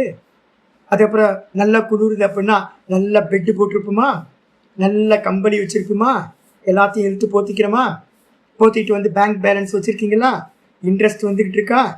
அப்போ வந்து பார்த்தீங்கன்னா எதிர்ச்சா லாப சந்தோஷ்டகம் சொல்ல முடியுமா? எது ஈஸ்வரனா பார்த்து கொடுக்குறாரோ அதை வச்சுக்கிட்டு அது அன்னைக்கு வந்து பார்த்தீங்கன்னா இருக்கலாம், இல்லாமலும் இருக்கலாம். ரமண பகவான் மாதிரி இருக்க முடியுமா? அப்போ ஸ்லோகம் என்னன்னு கேட்டிங்கன்னா 22வது ஸ்லோகத்தில் 21வது ஸ்லோகத்தில் சன்னியாசியை பற்றி சொல்லுங்க. நீங்கள் தான் வந்து பார்த்தீங்கன்னா துவந்துவங்களை சகிக்கணும் அவசியம் இல்லையே. பசிச்சா சாப்பிட்டுக்கலாம், ஃப்ரிட்ஜில் வச்சுருப்பீங்கல்ல, எல்லாம் இருக்கும், ஸ்டோரில் இருக்குது. அதுக்கப்புறம் இப்போ வேறு எல்லாத்தையும் டேட்டு போட்டு டீப் ஃப்ரீசரில் வேறு வச்சிடறோம். வத்த குழம்பு போன வாரம் பண்ணது, அதுக்கப்புறம் வந்து பார்த்தீங்கன்னா மோர் குழம்பு 4 நாளுக்கு முன்னாடி பண்ணது, அப்புறம் சப்ஜி வந்து பார்த்தீங்கன்னா ஒரு 3 நாளுக்கு முன்னாடி, எல்லாத்தையும் டேட்டு போட்டு வச்சுருக்கோமா. எல்லாம் சிரிக்காதீங்க, எல்லாமே பண்ணிக்கிட்டு இருக்க காரியம்தான், எல்லாம் பண்ணிகிட்டு இருக்கோம். அப்போ வந்து பார்த்தீங்க அப்படின்னா எல்லாம் பேக் பண்ணி வச்சுருக்கோம். அப்போ நமக்கு வந்து பார்த்தீங்கன்னா பசி எதுக்கு தாங்கணும்? அப்புறம் கொறிக்கிறதுக்கு டப்பாவாக ஏதாவது வாங்கி வச்சுருப்போம், போகும்போது வரும்போதெல்லாம் வாங்கி வச்சுருப்போம். பிஸ்கட்டோ இல்லை வேறு ஏதோ ஸ்நாக்ஸ் வச்சுட்டே இருப்போம், பசி எடுத்தால் சாப்பிட்டுப்போம். அப்போ வந்து பார்த்தீங்கன்னா துவந்துவாதீதோ விமர்சரகை இருக்கவே இருக்காது, அடிச்சா. ஆனால் எந்த சன்னியாசியானவன் வீட்டை விட்டு வெளியில் போய் என்ன கிடைக்குதோ அது வந்து பார்த்தீங்கன்னா பிராரப்தத்தில் இருக்குதுன்னு ஸ்வீகாரம் பண்ணிக்கிறானோ அவன். இப்போ நான் வீட்டில் இருக்கேன்ல, நான் குட்டியால் வந்து பாடம் இருக்கிறேன்ல, ஒரு 4 நாளாக பார்த்தேன், தூக்கமே வரல. ஏன் அப்படின்னு கண்டுபிடிச்சிட்டேன். என்னன்னு கேட்டிங்கன்னா பாய் குத்துது, எனக்கு ஃப்ளஷ்ஷே இல்லை உடம்புல. முட்டியெல்லாம் வந்து பார்த்தீங்கன்னா ஜாயிண்ட்லாம் வந்து பார்த்தீங்கன்னா பாயில் இதாகுது.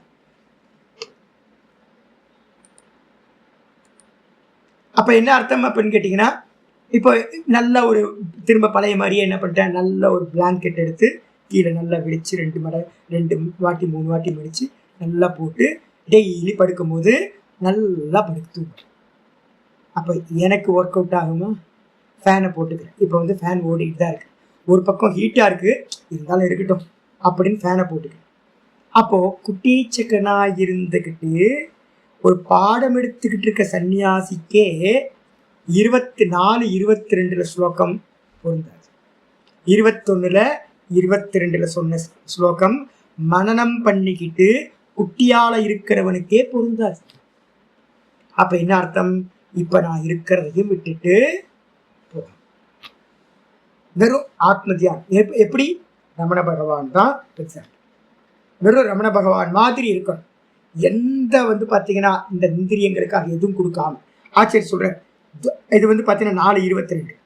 இதுக்கப்புறம் எப்படி பாவிக்கணும் இது சொன்னதுக்கு பிறகு சொல்றார், பிரம்மார்ப்பணம் பிரம்மஹவி. இது யாருக்கு? 24வது ஸ்லோகம். திரும்ப கிரகஸ்தாசிரமத்துக்கு வந்துட்டேன். கிரகஸ்தாசிரமத்தில் என்ன பண்றார்? அப்ப நான் கருமத்தை நீங்க இருந்து பண்ணணுமா சொல்லியிருக்கேன்ல. அப்ப வீட்டில் இருக்கீங்க, வீட்டில் வந்து பார்த்தீங்கன்னா வேற வழி இல்லை, வீட்டில் இருக்கீங்க. ஆனா என்ன பண்ணணும்னு சொல்லியிருக்கேன், செலக்டடா பிரம்மார்ப்பணம் பண்ணக்கூடாது. நம்ம ஏதோ ஒரு பூஜை பண்றோம், எல்லா பூஜைக்கு பின்னாடியும் என்ன பண்றோம், ஈஸ்வரார்ப்பணம் பண்றோம். இப்போ நம்ம இந்த பாடம் முடிச்சதுக்கு அப்புறம் இதை வந்து ஈஸ்வரார்ப்பணம் பண்றோம். இது மாதிரி செலக்டடா பண்ணலாமா சுவாமி அப்படின்னா, செலக்டடா பண்ணினீங்கன்னா ஞான நிஷ்டை வராது. செலக்டடா பண்றதெல்லாம் ஊர்ல இருக்கவங்க எல்லாரும் பண்ணட்டும். அப்ப நம்ம என்ன பண்ணணும்? வீட்டில் இருக்கீங்க, நமக்கு நல்லா தெரியும் என்னன்னு கேட்டீங்கன்னா, நான் சொல்லி கொடுத்துருக்கேன், சொப்பனத்துல இருக்கிற வஸ்துக்கள் எல்லாம் என்னது? நான் தான், என்னோட ரிஃப்ளெக்ஷன் தான். சொப்பனத்துல தேசமா காலமா வஸ்துக்களா பரிணமிச்சிருக்கு. சொப்பனத்துல இருந்து வேக்கப் ஆனோன்னு மிச்சம் யார் இருக்கா? நான் தான். அப்ப என்னிடத்திலேயே லயமாச்சு. எங்க இருந்து சொப்பனம் வந்துச்சு? என்னிடம் இருந்துதான் சொப்பனம் உண்டாச்சு. திரும்ப என்னிடத்துலதான் இருந்துச்சு, என்னிடத்திலேயே லயத்தையும் அடையும். நான் யாரு? சச்சிதானந்த பரபிரம்ம சுரூபமா நான் இருக்கேன். பரமஹம்சானந்தா அவனும் கூட அந்த அதுக்கு மேல இருக்கிற சொப்பனத்தில் ஒரு கேரக்டர். இந்த கேரக்டர் மற்ற கேரக்டருக்கு வந்து பார்த்தீங்கன்னா பாடம் எடுக்குது. அப்படின்னு வந்து பார்த்தீங்கன்னா இப்போ நான் எப்படி சிந்தனை பண்றேனோ இதே மாதிரி நீங்களும் வீட்டில் இருக்கும்போது எல்லா கருமத்துக்கூடையும் என்ன சிந்தனை பண்ணணும்? பிரம்மார்ப்பணம் பிரம்ம ஹவிஹி பிரம்மாக்னௌ பிரம்மணாஹுதம் பிரம்ம இவதேன கந்தவ்யம் பிரம்ம கர்ம சமாதி. இதுக்கு என்ன அர்த்தம் சுவாமி? ரொம்ப சிம்பிளா சொல்லலாம். சர்வம் பிரம்மமயம். எதை எடுத்தாலும் இது பிரம்மம் நான் பிரம்மம், இது பிரம்மம் நான் பிரம்மம், இது பிரம்மம் நான் பிரம்மம் அப்படின்னு வெளில சொல்லாமா? வெளில பேசக்கூடாது.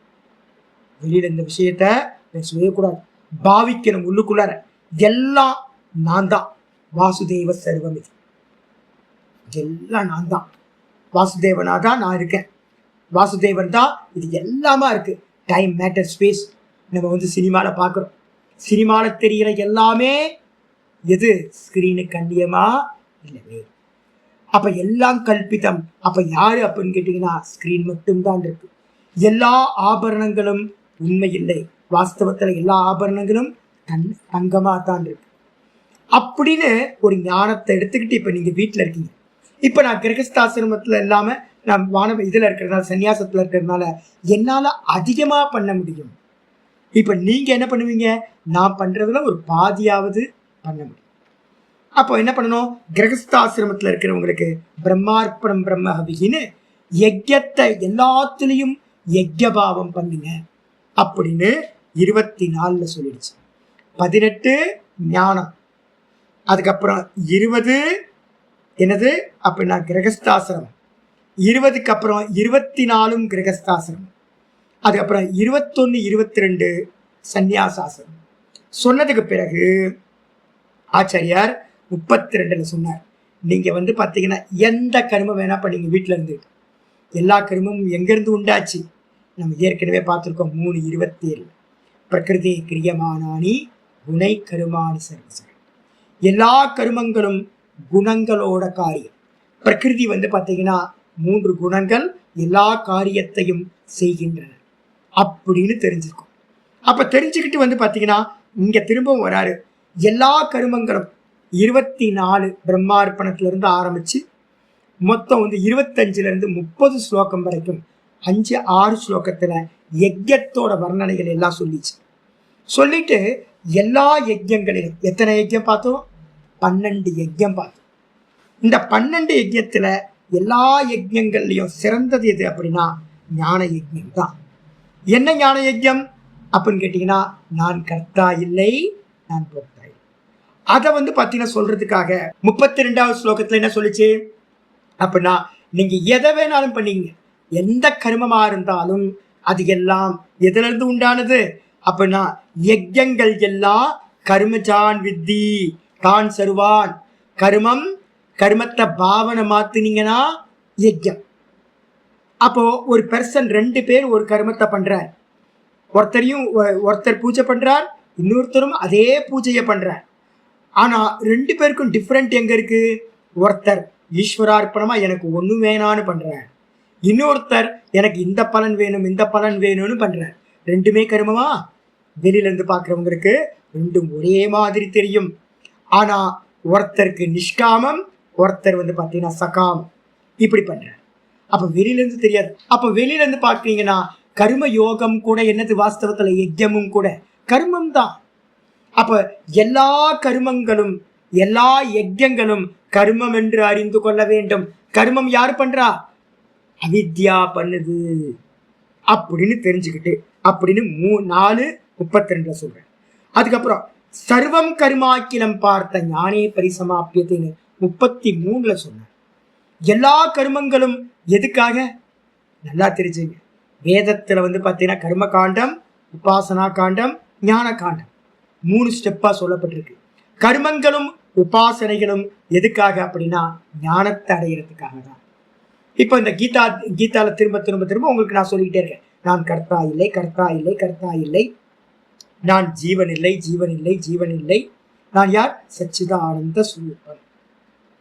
அப்போ இந்த ஞானத்தை அடையறதுக்காக தான் நம்ம என்ன பண்ண வேண்டியிருக்கு?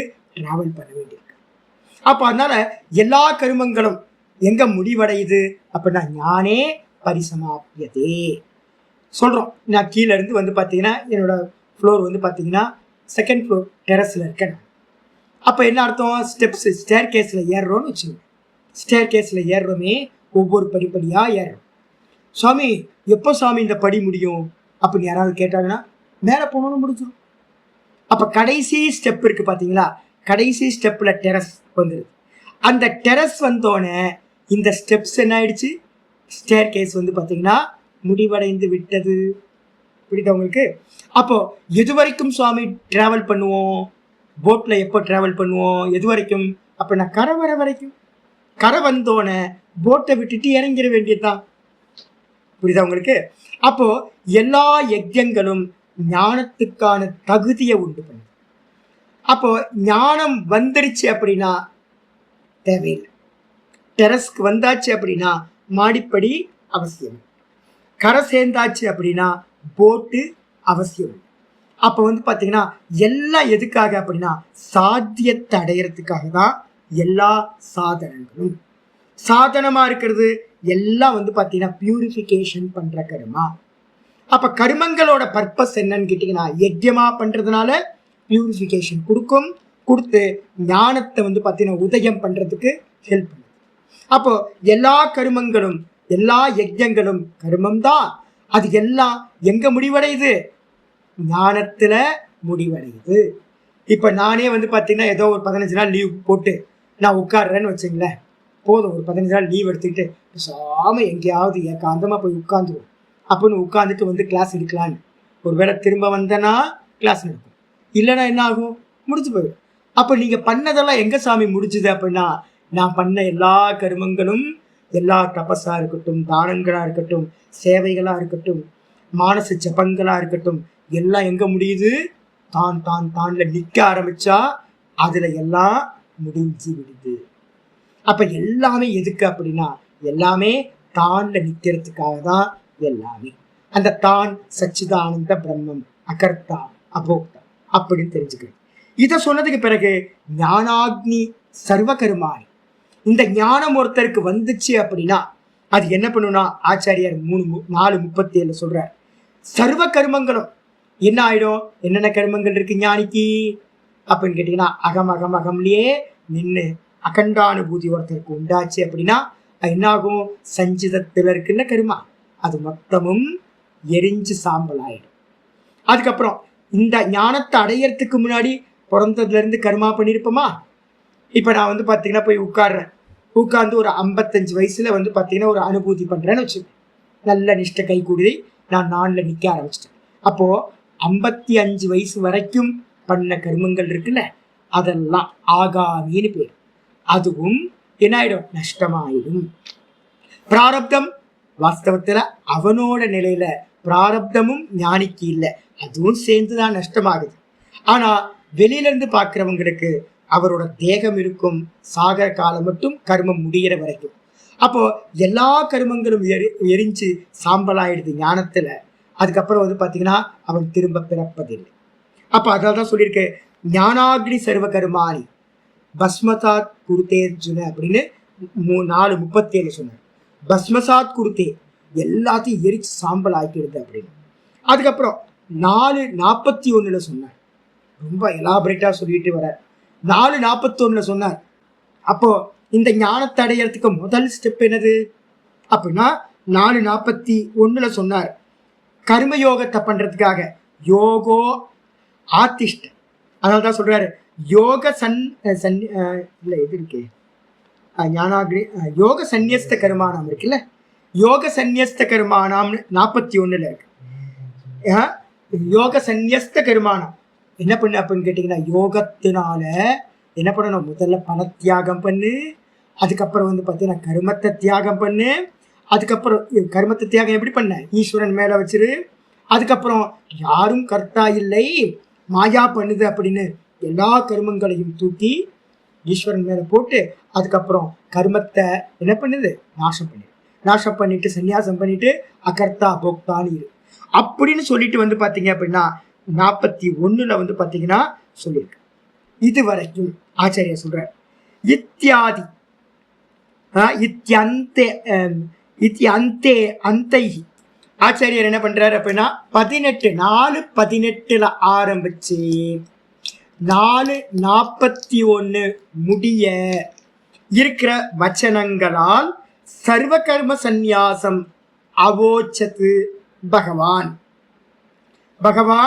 சர்வ கர்மங்களையும் சந்நியாசம் பண்ணிட்டு தான் தான் தானு அப்படின்னு நிக்கிறத பத்தி பகவான் என்ன பண்ணார் சொல்லி முடிச்சார் அப்படின்னு வந்து பாத்தீங்கன்னா தெரிஞ்சுக்கிட்டு வந்து பாத்தீங்கன்னா ஆச்சாரியர் சொல்றார் அவோச்சத்து பகவான். அவோச்சத்துனா இவ்வாறு 4வது சாப்டர்ல 18 இருந்து 41 வரைக்கும் சொல்லி முடித்தாச்சு.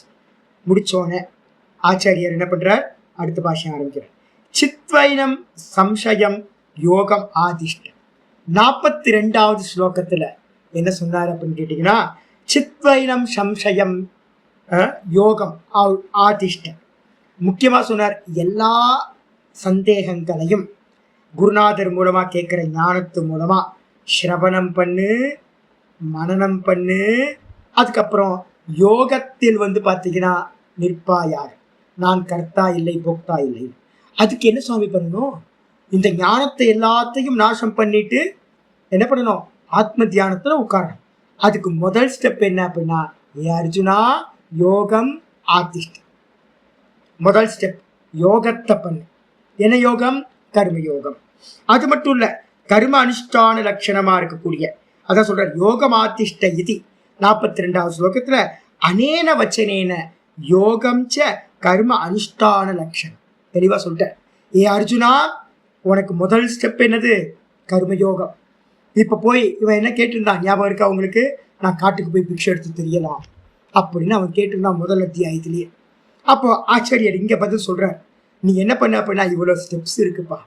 சந்நியாசம் பண்ணிக்கிட்டு வந்து பாத்தீங்கன்னா உட்கார்றது, நிஷ்டைக்காக உட்கார்றதுலாம் ரொம்ப தூரம். அப்ப நீ என்ன பண்ணு, முதல் ஸ்டெப்பு கர்மயோகத்தை என்ன பண்ணுவாயாக. கர்மயோகம்ன்றதுதான் வந்து பாத்தீங்கன்னா, யோகம்னா கர்ம அனுஷ்டான லட்சணம். அப்போ அர்ஜுனனுக்கு என்னது யோகம், யுத்தம் பண்றதுதான் கர்மம். அத அனுஷ்டானமா ஈஸ்வரார்ப்பண புத்தியோட பண்ணணும், அதை முழுசா பண்ணு அப்படின்னு 42 சொல்லிட்டு, அதுக்கப்புறம் இவனுக்கு சேர் தட்டு அந்த இதுல வந்து பாத்தீங்கன்னா தேர் படிக்கட்டுல உட்கார்ந்துட்டான்ல, நான் போர் பண்ண மாட்டேன் அப்படின்னு உட்கார்ந்துட்டான். உடனே அதான் 42 சொல்றாரு உத்திஷ்ட அப்படின்னு சொல்றாரு. 2வது அத்தியாயத்தோட ஆரம்பத்துல என்ன சொன்னாரோ அதே வந்து பாத்தீங்கன்னா என்ன பண்றார், 4வது அத்தியாயத்துல என்ன பண்ணிட்டார் சொல்லி முடிக்கிறார்.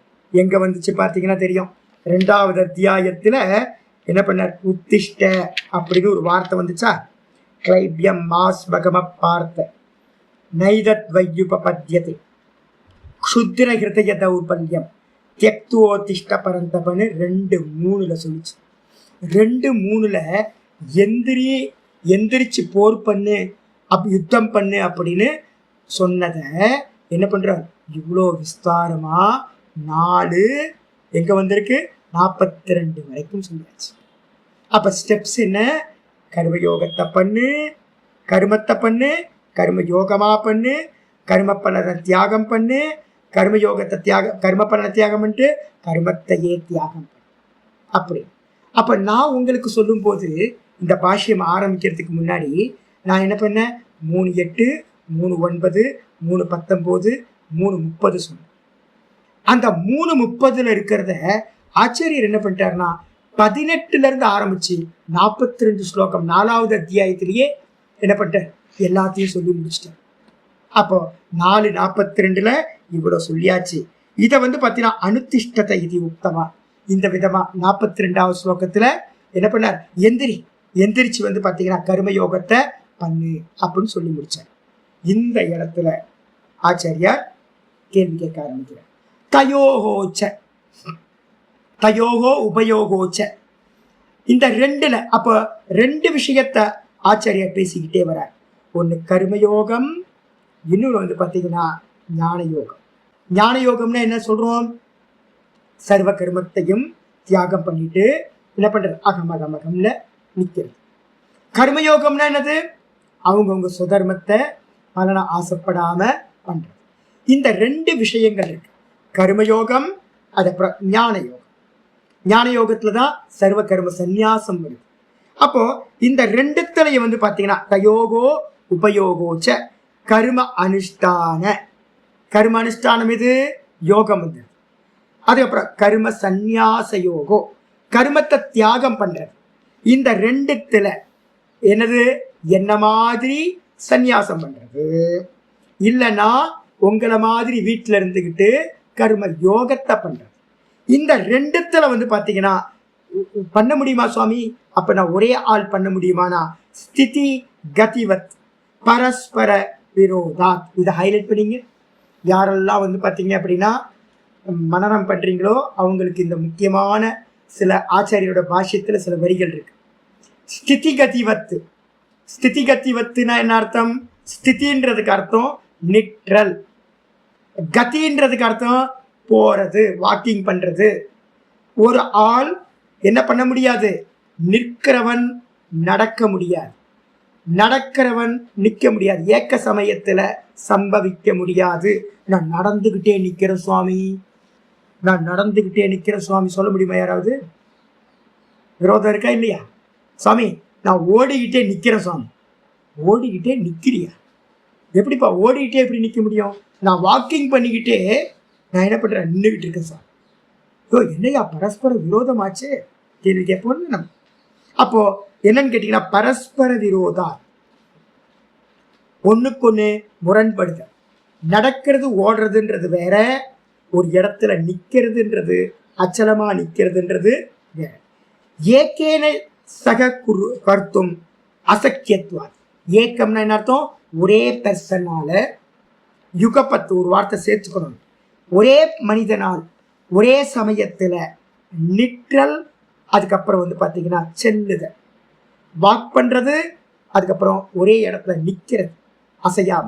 இந்த ரெண்டும் சக கருத்தும், ஏகேன சக கருத்தும் அசக்கியத்துவம். ரெண்டுத்தையும் சேர்ந்து செய்தல் என்பது முடியவே முடியாது. நல்லா புரிஞ்சுக்குங்க. அப்ப என்ன அர்த்தம் அப்படின்னு கேட்டீங்கன்னா, நிதித்தியாசனத்துல இருக்கிறவனுக்கு, ஆத்ம நிஷ்டைக்கு போறவனுக்கு என்னது? தான் தான் தான் தான்ல நிற்கிறவனுக்கு என்னது? நிற்கிறதுன்னு அர்த்தம். அவருக்கு கர்மம் பண்ண முடியுமா? பண்ண முடியாது. ஒரு கேட்டகரி. அதுக்கப்புறம் உங்களை மாதிரி கிரகஸ்தாசிரமத்தில் இருந்துகிட்டு இருக்கீங்க கமிட்மெண்ட்டோட. இப்போ உங்களால தான் தான் தான்ல கண்ண நிற்க முடியுமா? நீங்க தான் இருக்கீங்களே, நல்லா தெரியுமே, பிரத்யட்சமா தெரியுமே. அவங்க பொழப்பு என்ன நாரி போய் கிடக்குதுன்னு நமக்கு நல்லா தெரியும்ல. சின்ன கொஞ்ச நேரம் உட்காந்து இப்போ பாருங்க, பாடம் போயிட்டு இருக்கும் போதே நடுநடுவில் யாரோடதாவது அன்மியூட் ஆகும். அன்மியூட் ஆகும்போது தெரியுதா, யாரோ நடுவில் வந்து டிஸ்டர்ப் பண்ணுறாங்க. வீட்டில் இருக்கவங்க தானே. அப்போது கண்ணை மூடி உட்கார முடியுமா? வச்சு பாருங்க. 2 மணி நேரம் 1 மணி நேரத்துக்கு மேலே உட்காந்தீங்கன்னா வீட்டில் இருக்கவங்களுக்குலாம் கம்பனை வந்துடும். ஐயோ இவருன்னா சாமியார போயிடுவாரோ அப்படி. ஒய்ஃபுங்களுக்கெல்லாம் பெரிய பயம் வந்துடும். ஐயோ அப்பா நம்மளை விட்டு போயிடுவான்னு குழந்தைங்களுக்கு பயம் ஆகிடும். 1 மணி நேரத்துக்கு மேலே வந்து பார்த்தீங்கன்னா நீங்கள் கண்ணை மூடி உட்கார முடியாது. நாள் ஃபுல்லாக மௌனமாக இருக்கேன் அப்படின்னு இருக்க முடியாது. கண்ணை மூடிக்கிட்டு பூட்டிக்கிட்டு ரூமுக்குள்ளார நான் இருக்கிறேன் அப்படின்னா இருக்க முடியாது. அப்போ என்ன அர்த்தம் கேட்டிங்கன்னா, கிரகஸ்தாசிரமத்தில் கர்மம் பண்ணிக்கிட்டு நிற்க முடியாது. அதே மாதிரி நிஷ்டைக்கு வந்து பார்த்தீங்கன்னா ஒரு நான் நிற்க போனவனுக்கு கர்மம் பண்ண முடியாது. அப்போ ரமண பகவான் மாதிரி ஒருத்தர் நிற்கணும்னா அவரிடத்துல கர்மம் சம்பவிக்க முடியாது. அதே மாதிரி கிரகஸ்தாசிரமத்தில் ஓடிக்கிட்டு இருக்கீங்களா? இப்போ வந்து பார்த்தீங்கன்னா 7:30 மணி, இன்னும் எப்போ சுவாமி முடிப்பார், என்ன ஆச்சு, 65 நிமிஷம் ஆச்சு, இன்னும் வந்து பார்த்தீங்கன்னா முடிச்சிருவாரா, மனசு வந்து பார்த்தீங்கன்னா அடுத்த கமிட்மெண்ட் இருக்கே, சுவாமி என்ன இழுன்னு இழுத்துக்கிட்டே போறாரு, கரெக்டாக கிளாஸ் முடிக்க மாட்டேன்றாரு அப்படின்னு பதன் இருக்கும். சரி, முடிச்ச உடனே நமக்கு என்ன இருக்கும்? 1000 கமிட்மெண்ட் இருக்கும். பெண்களுக்கெல்லாம் வந்து பார்த்தீங்கன்னா போய் இட்லி ஊற்றணும், தோசை ஊற்றணும், சாப்பிட்றவங்க இருப்பாங்கல்ல, சட்னி அரைக்கணும், சாம்பாருக்காக வச்சுட்டு வந்திருப்பீங்க, எல்லாத்தையும் பண்ணணும்.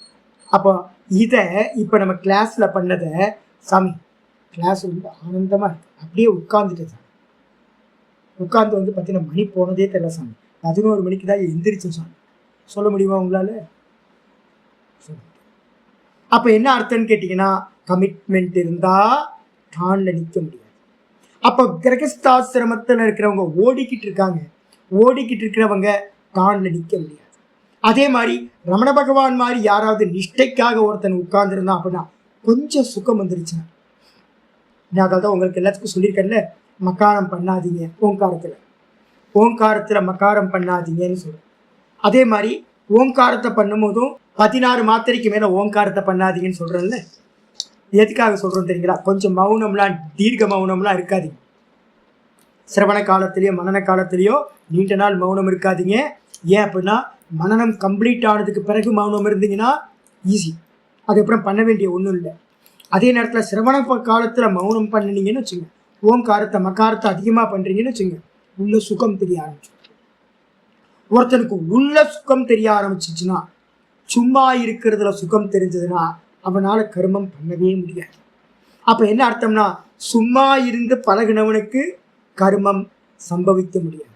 அதே மாதிரி ஓடிக்கிட்டு இருக்கிறவனுக்கு நிற்றல்னு சொல்லக்கூடிய ஸ்திதியில் நிற்கிறது, ஸ்புரணத்தில் நிற்கிறது சம்பவிக்க முடியாது.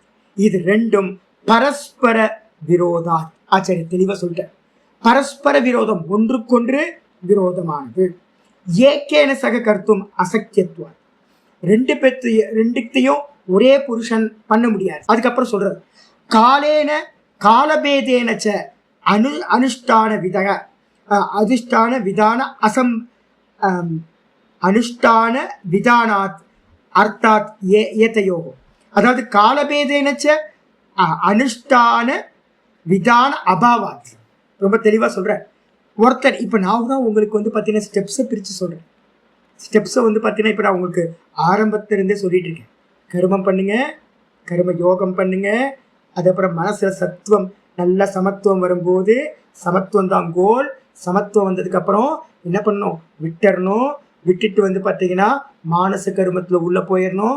மானச கர்மத்தில் இருந்து அதுலேயும் நல்லா ஸ்டெபிலிட்டி ஏகாகிரம் வந்ததுக்கு பிறகு உபாசனையும் விட்டுட்டு அதுக்கப்புறம் ஞானத்துக்கு வரணும். ஞானத்திலிருந்து சிரவண மனனம், நிகத்தியாசனம் அப்படின்னு நான் உங்களுக்கு ஸ்டெப்ஸாக திரும்ப திரும்ப திரும்ப சொல்லிக்கிட்டு இருக்கேன்.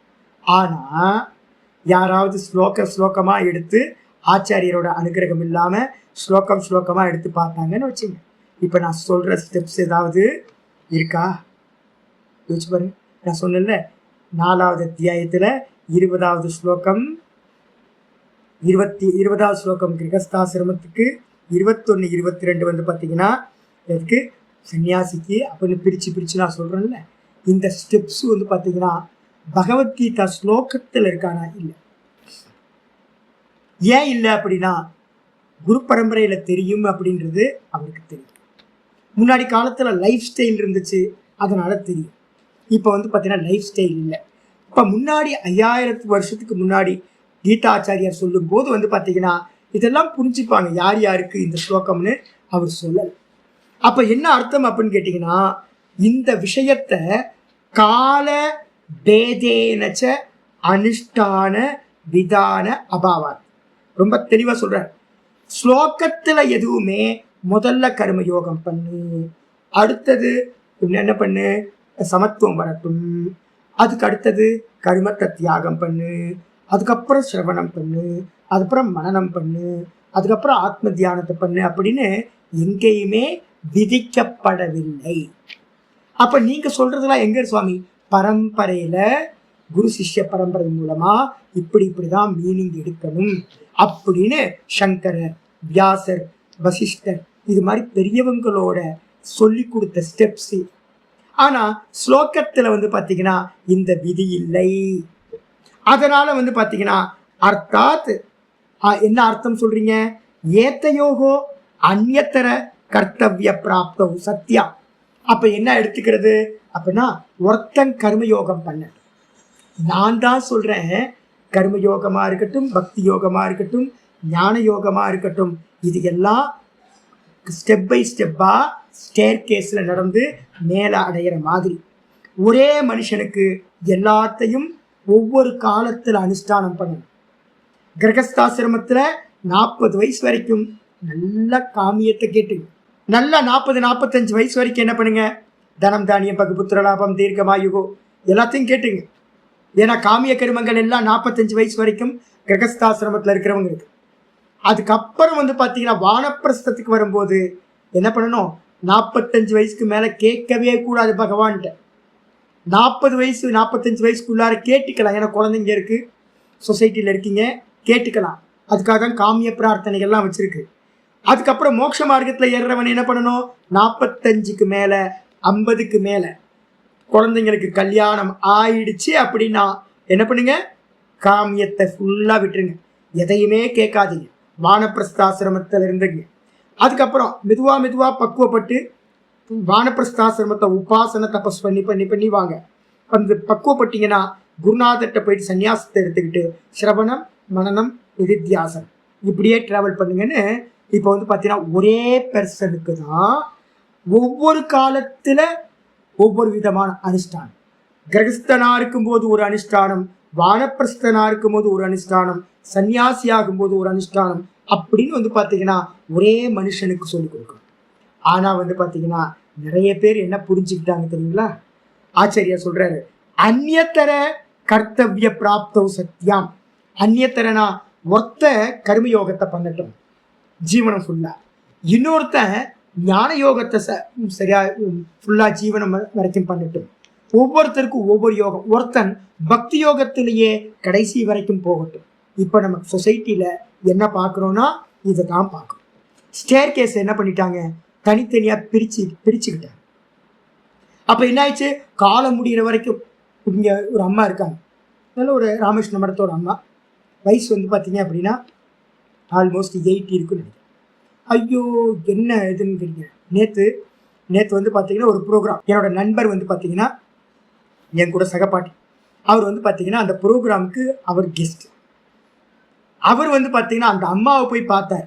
பார்த்துட்டு வரும்போது என்ன பண்ணுறாரு, சாமி அந்த அம்மாவும் அந்த ப்ரோக்ராமுக்கு என் கூட வராங்க சாமி. நான் சொன்னேன், அவங்களுக்கு தான் இன்விடேஷனே இல்லையே, நீங்கள் தானே கெஸ்ட்டு, உங்களை தானே கூப்பிட்டுருக்காங்க, எதுக்கு அந்த அம்மா போகிறாங்க? ஏன்னு கேட்டிங்கன்னா அந்த அம்மா ரொம்ப ஃபேட், ரொம்ப குண்டாக இருப்பாங்க, அவங்களால நடக்கவே முடியாது. அப்படி இருக்கிறவங்க யாரோட ப்ரோக்ராம் யாரையோ வந்து பார்த்தீங்க அப்படின்னா இன்வைட் பண்ணியிருக்காங்க. இவங்க வந்து பார்த்தீங்கன்னா நடுவில் நானும் வரேன் அப்படின்னு ஒரு நாலு பிரம்மச்சாரிணியோட சேர்ந்து கிளம்பிட்டாங்க. ஷோ, நான் தலையில் அடிச்சுக்கிட்டேன். ஏங்க 80 வயசில் பண்ண வேண்டிய காரியம் அப்படி ஒரு 40 வயசுல இருந்தால் உற்சாகமாக இந்த சொசைட்டிக்காக நிறைய பண்ணணும்னு போக எல்லா இடத்துலையும் போகும். ஒரு 70-80 வயசுல வந்து பார்த்தீங்கன்னா பண்ணணுமா அப்படின்னா ஏன் அப்படின்னா அந்த இன்ஸ்டிடியூஷனை ஆரம்பிக்கும் போதே நான் ஓப்பனாக சொல்கிறேனே, யாருன்னா சித்பவானந்த சுவாமி ராமகிருஷ்ண தப்போவனம் அப்படின்னு திருச்சியில் இருக்கு, நிறைய பிரான்ச்சஸ் இருக்கு. சாகர காலம் மட்டும் என்ன பண்ணுங்க, மூச்சை முடிகிற வரைக்கும் கர்மயோகம் கர்மயோகம் கர்மயோகம் கர்மயோகம் போயிட்டே இருக்கு. அப்போ இது மாதிரி நிறைய ஆசிரமங்கள் என்ன பண்ணிச்சு, அவங்களோட லட்சியமே கர்மயோகம்.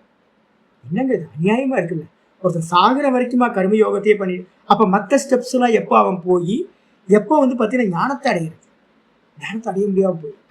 அப்போ ஆச்சாரியார் கீதால சொல்ற மெத்தட் என்னது, கர்மயோகத்துக்கு அப்புறம் வந்து சித்த சுத்தி மூலமா ஞானத்துக்கு வந்துடுறேன்.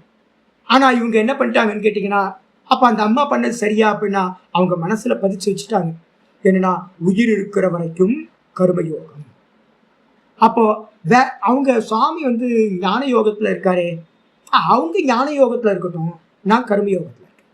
இன்னும் ஒருத்தர் என்ன பண்ணிட்டாங்கன்னா பூஜை பண்றவங்க இருக்காங்க, பூஜை பண்ணிக்கிட்டே கடைசி காலம் வரைக்கும் அந்த ஈஸ்வர பூஜையை விடாம பண்ணிக்கிட்டே இருக்கு. நான் சொல்லுவேன், எப்பப்பா ஸ்தூல பூஜையிலேருந்து உபாசனைக்கு வர போறீங்க, எப்போ வந்து பார்த்தீங்கன்னா அதையும் விட்டுட்டு அகமகமகம்ன்ற ஸ்புரணத்தில் நிற்க போறீங்க அடுத்தடுத்த ஜென்மத்தில்? யோசிச்சு பாருங்க.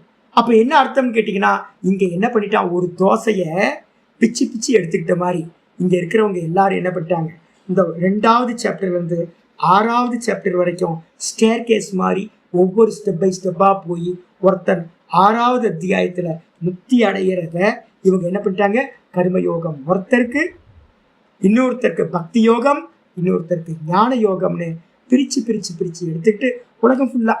நான் சும்மா லைட்டாக சொல்கிறேன், யாரையும் துவேஷம் பண்ணுறதுக்காக இல்லை, இந்த விஷயம் ஆச்சாரியாருக்கு அப்பவே நடந்திருக்கு. அதனால தான் ஆச்சாரியர் சொல்றாரு, ஏத்த யோகோ அந்நியத்தர கர்த்தவியதாம் பிராப்தம். அந்நியத்தர கர்த்தவியதா பிராப்தம், அதாவது ஒவ்வொருத்தர் ஒவ்வொன்று பண்ணிக்கலாம். ஒருத்தர் கர்மயோகம் பண்ணிட்டு ஒருத்தர் ஞான யோகத்தில் இருக்கட்டும், ஒருத்தர் வந்து பார்த்தீங்கன்னா பக்தி யோகம் பண்ணிட்டு அப்படின்னு சத்தியம் பிராப்தி ஆகிற நிலையில எத்து பிரசஸ்ய தரம் ஏத்த யோகோ கர்ம அனுஷ்டான கர்ம சந்நியாச யோகோ. அவன் அர்ஜுனன் வந்து பார்த்தீங்கன்னா இந்த முதல் ஸ்லோகம் 5வது சாப்டர்ல கேள்வி கேட்க போறான். என்ன கேள்வி கேட்க போறான்னா, இந்த கர்மயோகம் பெருசா இல்லை வந்து பார்த்தீங்கன்னா கர்ம சந்நியாசம் பெருசா? இப்போ கம்பேரிட்டிவ் எதிர்க்க தான் அந்த மாதாஜி இருக்காங்க, அந்த மாதாஜி பண்றது சரியா, இல்லை பார்த்தீங்க அப்படின்னா சுவாமி பரமஹம்சானந்தா செய்யறது சரியா அப்படின்னு பார்த்தீங்கன்னா அர்ஜுனனுக்கு கேள்விக்கு ஒரு டவுட் வந்த மாதிரி, நான் வாழ்நாள் ஃபுல்லா பார்த்தீங்கன்னா கர்மயோகத்தை பண்றது பெஸ்டா இல்லைனா ஞான யோகம் பெஸ்டா அப்படின்னு பார்த்தீங்கன்னா கர்மனுஷ்டான கர்ம சந்நியாசயோகோ, கர்மானுஷ்டானம் கர்மத்தை விட்டுட்டு வெறுமனை இருக்கிறது, இந்த ரெண்டுத்துல பிரசஸ்யதரம் பிரசஸ்யதரம் எது சிறந்தது, சாஸ்திரங்களால் பெரியவர்களால் ஸ்துதிக்கக்கூடியது எது அப்படின்னு என்ன பண்றது, எது கர்த்தவியம் எது கர்த்தவியம்னா எது ஒருத்தனுக்கு செய்யத்தக்கது, ந இதரத்து இது வேற ஒண்ணு செய்யக்கூடாது, ஏதாவது தெரிஞ்சுக்கிட்டா தானே. கர்மயோகம் பெஸ்டா இல்லை எல்லாத்தையும் விட்டுட்டு கர்ம சந்நியாசம் பண்ணிக்கிட்டு இருக்கிறது பெஸ்டா. இதுல ஏதாவது ஒண்ணு நீங்க சொன்னீங்கன்னா நான் என்ன பண்ணுவேன், ஏதாவது ஒன்னை அடாப்ட் பண்ணுவேன், ஒன்னை தியாகம் பண்ணுவேன் அப்படின்னு பார்த்தீங்கன்னா ந இத்தரத்து இது ஏவம் மன்யமானக, இந்த விதமா மனசுல நினைச்சுக்கிட்டு நீங்க ரெண்டு விஷயத்தை டீல் பண்ணிருக்கீங்க, கர்மயோகம் கர்ம சந்நியாசம். இதுல ரெண்டுத்துல ஏதாவது ஒன்ன சொல்லுங்க. நான் பார்த்தீங்கன்னா பிரசஸ்யதர புபுத்சய எது பெஸ்ட் அப்படின்னு தெரிஞ்சுக்கிறதுக்கு இச்சையினால அர்ஜுனன் என்ன பண்றான், முதல் ஸ்லோகம் கேள்வி கேட்க ஆரம்பிக்கிறான். சந்நியாசம் கர்மனாம் கிருஷ்ண புனர் யோகம் சம்சசி அப்படின்னு ஸ்லோகம் பார்த்தீங்கன்னா ஆரம்பிக்கிறான். 5வது அத்தியாயத்துல ஸ்லோகம் ஆரம்பிக்கிறதே எச்ரேய ஏத்தையோர் ஏகம் தன்னே புரூகி சுநிச்சிதம். கிருஷ்ணா, எனக்கு நீ சொன்னதெல்லாம் ஒரே ஒரு மாதிரி இருக்கு, ஏன்னா இந்த ஸ்டெப்பு இப்போ நான் உங்களுக்கு சொல்லித்தரேன். கிருஷ்ண பரமாத்மா என்ன பண்ணியிருக்கார், வெறும் ஸ்லோகமா சொல்லிட்டு போறேன். சொல்லிட்டு போகும்போது இவனோட புத்தி மந்த புத்தி, நம்மள மாதிரி அங்கங்க எடுக்கல, அந்த ஸ்டெப்ஸ் கோத்து இதுதான் ஸ்டெப்ஸ் அப்படின்னு தெரியல அவனுக்கு. அப்ப தெரியாததுனால கர்மயோகம் வேற, அதுக்கப்புறம் கர்ம தியாகம் வேற. அதனால நீ என்ன பண்ணு, எது பெஸ்டோ அதை நிச்சயம் பண்ணி எனக்கு சொல்வாயாக அப்படின்னு 1வது ஸ்லோகத்துல அர்ஜுனன் கிருஷ்ணரை பார்த்து கேள்வி கேட்டான் அப்படின்னு எடுக்க வேண்டும். புரியுதா உங்களுக்கு? இப்போ உங்களுக்கே டவுட் வரும், கர்மயோகம் பண்றதா இல்லை கர்மத்தை விட்டுட்டு சும்மா இருக்கிறதா அப்படின்னு கேள்வி வரும். அதோட விசாரத்தை நம்ம திரும்ப நாளைக்கு பார்க்கலாம். சரியா? ஹரி ஓம். பூர்ணமத பூர்ணமிதம் பூர்ணாத் பூர்ணமுதச்யதே பூர்ணஸ்ய பூர்ணமாதாய பூர்ணமேவாவசிஷ்யதே. ஓம் சாந்தி சாந்தி சாந்தி. ஓம் ஸ்ரீ குருப்யோ நமः. ஹரி ஓம். கீதாசாஸ்திரமிதம் புண்ணியம் யப்பட்டேத் பிரயதः புமான் விஷ்ணோ பதமவாப்னோதி பயசோகாதிவர்ஜிதः. கீதாத்யயனசீலஸ்ய பிராணாயாமபரஸ்ய ச நைவ சந்தி ஹி பாபானி பூர்வஜன்மகிருதானி ச. மலநிர்மோச்சனம் பும்சாம் ஜலஸ்நானம் தினே தினே சகிருத்கீதாம்பசி ஸ்நானம் சம்சாரமலநாசனம். கீதா சுகீதா கர்த்தவ்யா கிமன்யை சாஸ்திரவிஸ்தரைः யா ஸ்வயம் பத்மநாபஸ்ய முகபத்மாத் வினிஸ்ருதாம். பாரதாமிருத சர்வஸ்வம் விஷ்ணோ வக்த்ராத் வினிஸ்ருதம்.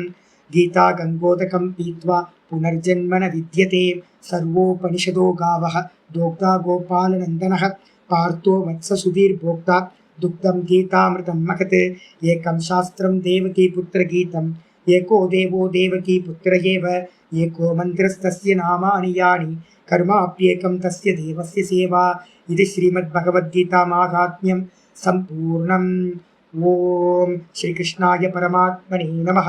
श्रीकृष्ण कृष्ण कृष्ण कायेन वाचा मनसेन्द्रियैर्वा बुद्ध्यात्मना वा प्रकृति स्वभावात् करोमि यत् सकलं परस्मै नारायणायेति समर्पयामि.